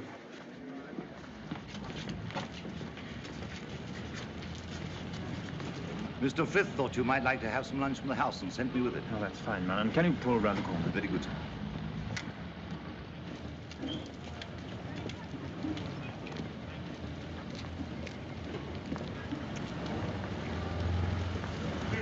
Awfully foolish to have me fainting like that. Nonsense. If you hadn't fainted like that, I'd have really lost my temper. Darling, please be careful.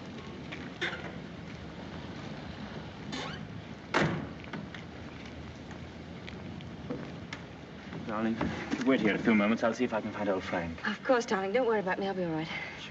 Sure? Here. Have a spot of this.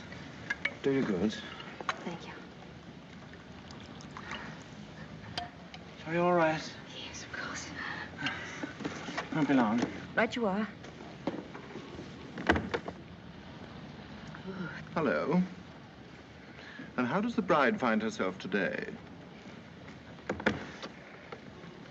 I say, marriage with Max is not exactly a bed of roses, is it? I think you better go before Maxim gets back. Oh, jealous, is he? Well, I can't say I blame him. But you don't think I'm the big bad wolf, do you? I'm not, you know. I'm a perfectly ordinary, harmless bloke. And I think you're behaving splendidly over all this. Perfectly splendidly. You know, you've grown up a bit since I last saw you. It's no wonder. What do you want, fellow? Oh, hello, Max. Things are going pretty well for you, aren't they? Better than you ever expected. I was rather worried about you at first. That's why I came down to the inquest. Well, I'm touched by your solicitude, but if you don't mind, we'd rather like to have our lunch. Lunch? I say, what a jolly idea. Rather like a picnic, isn't it? Oh, I'm so sorry. Do you mind if I put this there? You know, Max, old boy, I really think I ought to talk things over with you. Talk what things over? Well, those holes in the planking, for one thing. Those holes that were drilled from the inside. Oh, Mullen. Yes, sir? Would you like a good fellow have my car filled with petrol? It's almost empty. Very good, sir. And Mullen, close the door, will you? Yes, sir. Does this bother you?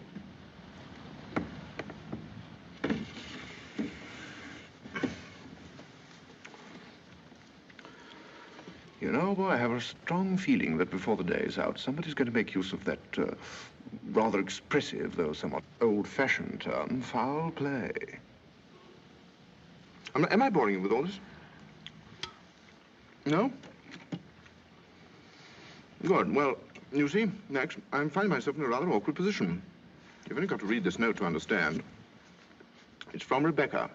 And what's more, she had the foresight to put a date on it.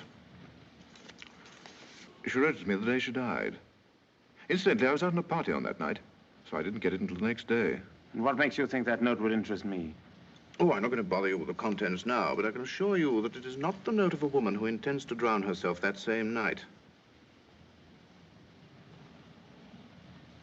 By the way, what do you do with old bones? Bury them, eh, what? However, for the time being... You know, Max, I'm getting awfully fed up with my job as a motor car salesman.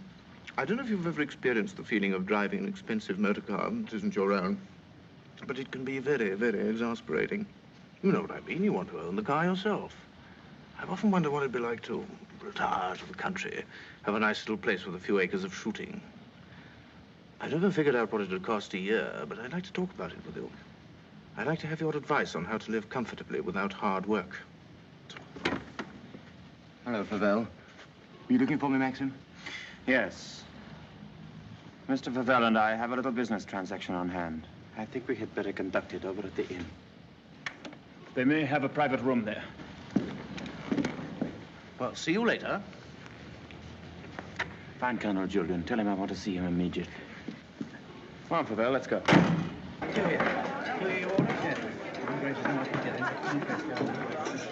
Have you a private room, please? Of course, sir. Through there, sir. Hope this will do, Mr. De Winter. Oh, splendid. Splendid. Exactly like the Ritz. Any orders, gents? Yes, you might bring me a large brandy and soda. How about you, Max? Have one on me. I feel I can afford to play host. Thanks, I don't mind if I do. Make it two, will you, like a good fellow? Very good, sir. Where's Mr. De Winter? Through the other door, sir. Colonel Julian, this is Mr. Favell. Oh, I know Colonel Julian. We're old friends, aren't we? Well, since you're old friends, I assume you also know he's head of the police here. I think he might be interested to hear your proposition. Go on, tell him all about it. I don't know what you mean. I merely said I hope to give up selling cars and retire into the country. Actually, he offered to withhold a vital piece of evidence from the inquest if I made it worth his while. I only want to see justice done, Colonel. Now, that boat builder's evidence suggested certain possible theories concerning Rebecca's death. One of them, of course, is suicide. Now, I have a little note here which I consider puts that possibility quite out of court. Read it, Colonel. Jack, darling, I've just seen the doctor, and I'm going down to Mandalay right away. I shall be at the cottage all this evening and shall leave the door open for you. I have something terribly important to tell you. Rebecca. Now, does that look like the note of a woman who had made up her mind to kill herself? And apart from that, Colonel, do you mean to tell me that if you wanted to commit suicide, you'd go to all the trouble of putting out to sea in a boat and then take a hammer and chisel and laboriously knock holes through the bottom of it? Come, Colonel, as an officer of the law, don't you feel there are some slight grounds for suspicion? Of murder? What else?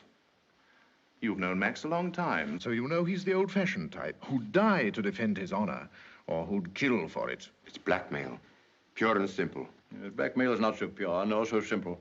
It can bring a lot of trouble to a great many people. And the blackmailer sometimes finds himself in jail at the end of it. Oh, I see. You're going to hold De Winter's hand through all this. Just because he's the big noise around here, and he's actually permitted you to dine with him. Be careful, Favell. You brought an accusation of murder. Have you any witnesses? Oh, I do have a witness. Oh. It's that fellow Ben. That stupid coroner hadn't been as much of a snob as you are. He'd have seen that halfwit was hiding something. And why should Ben do that? Because we caught him once, Rebecca and I, peering at us through the cottage window. Rebecca threatened him with the asylum. That's why he was afraid to speak, but he was always hanging about. He must have seen this whole thing. It's ridiculous even listening to all this. You're like a little trades union, all of you, aren't you? And if my guess is right, Crawley, there's a bit of malice in your soul toward me, isn't there? Crawley didn't have much success with Rebecca, but he ought to have more luck this time. The bride will be grateful for your fraternal arm, Crawley, in a week or so. Every time she faints, in fact. Go wake up! Maxim, please. That temper of yours will do you in yet, Max. Oh, excuse me, gentlemen. Now, is there anything else? Yes. You might bring Mr. De Winter a sedative. No, nothing at all. Just leave us. Very good. Now, Favell, let's get this business over. As you seem to have worked out the whole thing so carefully, perhaps you can provide us also with a motive. I knew you were going to bring that up, Colonel. I've read enough detective stories to know that there must always be a motive. And if you'll all excuse me a moment, I'll supply that, too.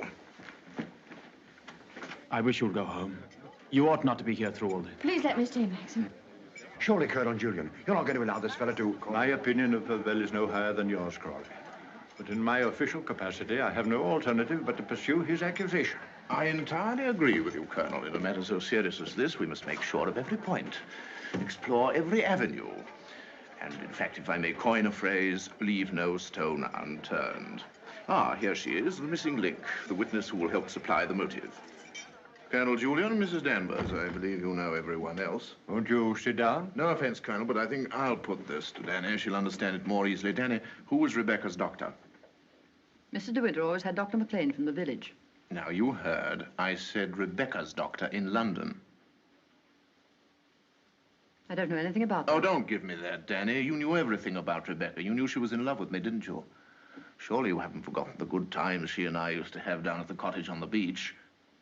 She had a right to amuse herself, didn't she? Love was a game to her, only a game. It made her laugh, I tell you. She used to sit in her bed and rock with laughter at the lot of you. Can you think of any reason why Mrs. De Winter should have taken her own life? No, I refuse to believe it. I knew everything about her, and I won't believe it. There, you see, it's impossible. She knows that as well as I do. Now, listen to me, Danny. We know that Rebecca went to a doctor in London on the last day of her life. Who was it? I don't know. Oh, I understand, Danny. You think we're asking you to reveal secrets of Rebecca's life. You're trying to defend her, but that's what I'm doing. I'm trying to clear her name of the suspicion of suicide. Mrs. Danvers, it has been suggested that Mrs. De Winter was deliberately murdered. There you have it in a nutshell, Danny. But there's one more thing you'll want to know. The name of the murderer. It's a lovely name that rolls off the tongue so easily. George Fortescue Maximilian De Winter.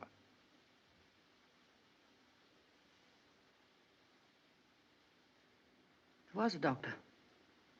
Mrs. De Winter sometimes went to him privately. She used to go to him even before she was married. We don't want reminiscences, Danny. What was his name?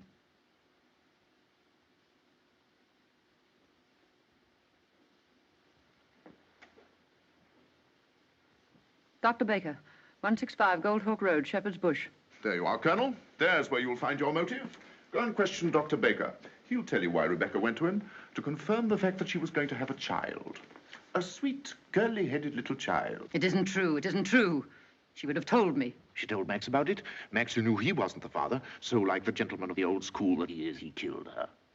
I'm afraid we shall have to question this, Dr. Baker. Here, here. But for safety's sake, I think I'd like to go along, too. Yes, unfortunately, I suppose you have the right to ask that. I'll see the coroner and have the inquest postponed pending further evidence. I say, aren't you rather afraid that the prisoner, shall we say, might bolt? You have my word for it that he will not do that. Toodaloo, Max. Come along, Danny. Let's leave the unhappy couple to spend their last moments together alone.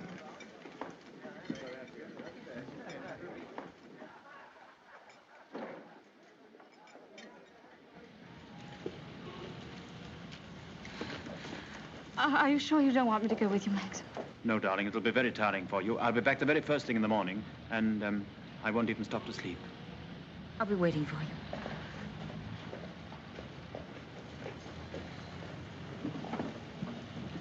you. Ready, Maxim? Yes. You two go on ahead. I'll follow with Favell.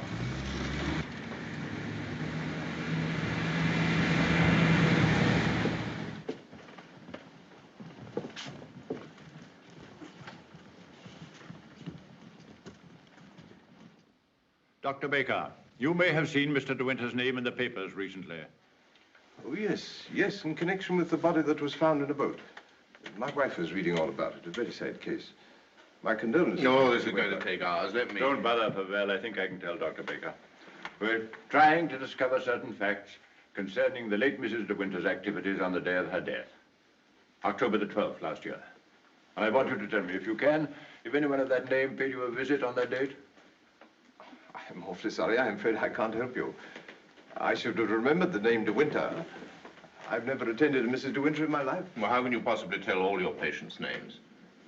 I can look it up in my engagement diary, if you like.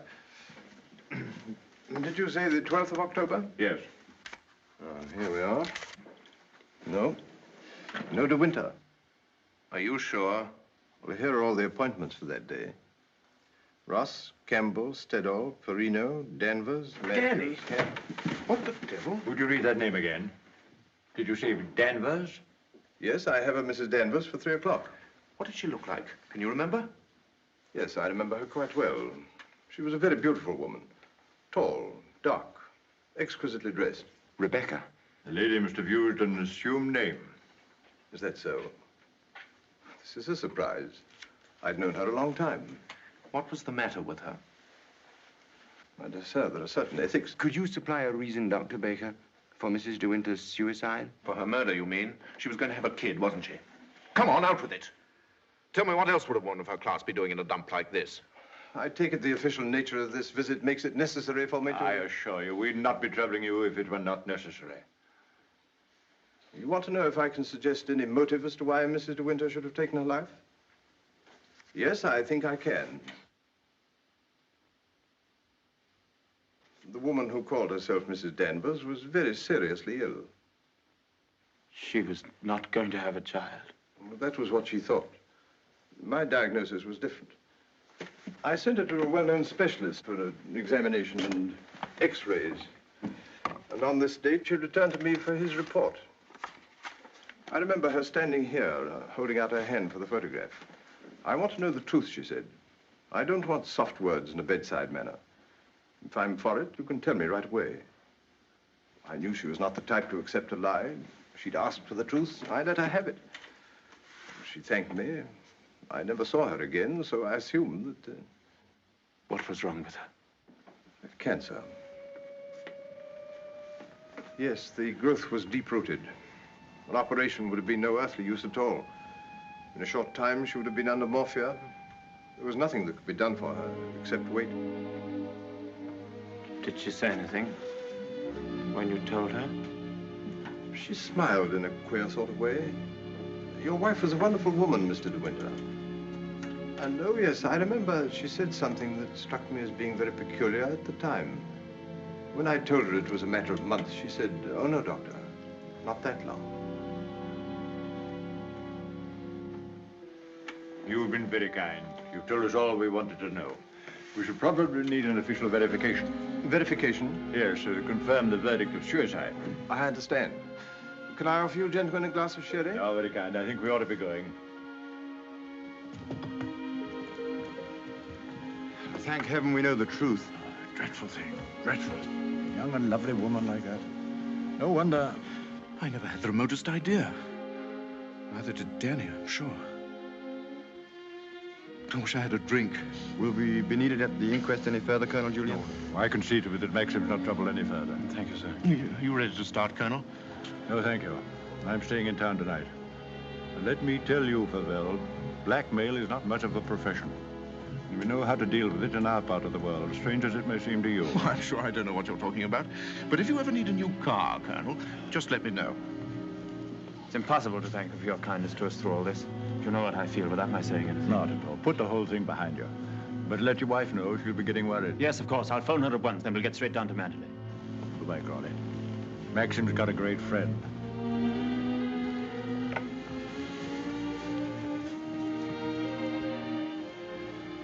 Frank. Yes, Maxim? Something you don't know. Oh, no, there isn't.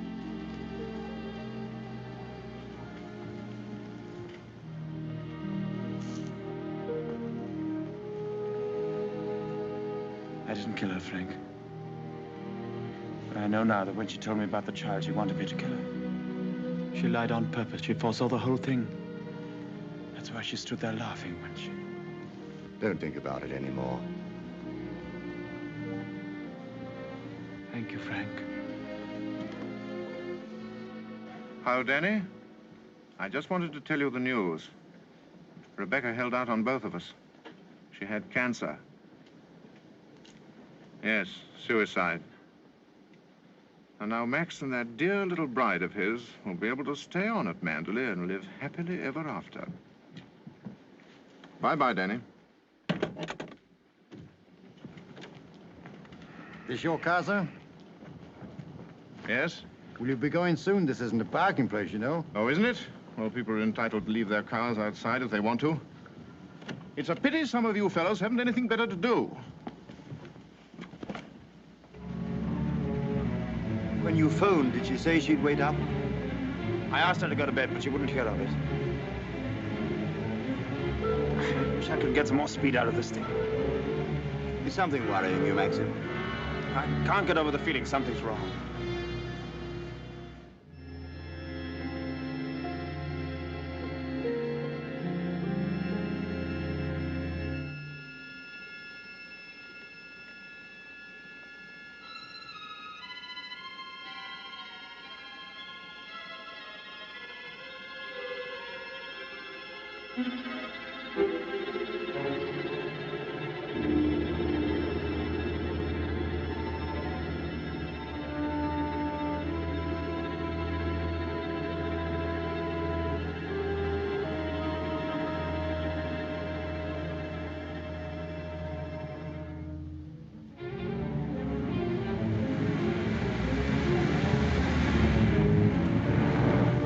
Frank. What's the matter? Why did we stop? What's the time? Well, this clock's wrong. It must be 3 or 4. Why? That can't be the dawn breaking over there. It's in the winter that you see the northern lights, isn't it? That's not the northern lights. That's Mandalay.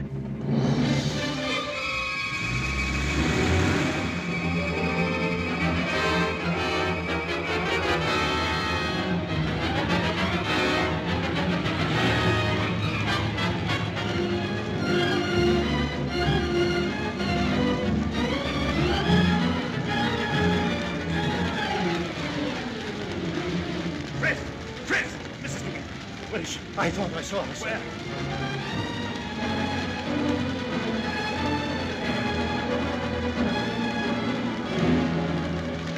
Maxie! Thank heaven you come back to me. Are you all right, darling? Oh, yes. Are you all right? Mrs. Danvers. She's gone mad. She said she'd rather destroy Mandalay than see us happy here. Look! The West Wing!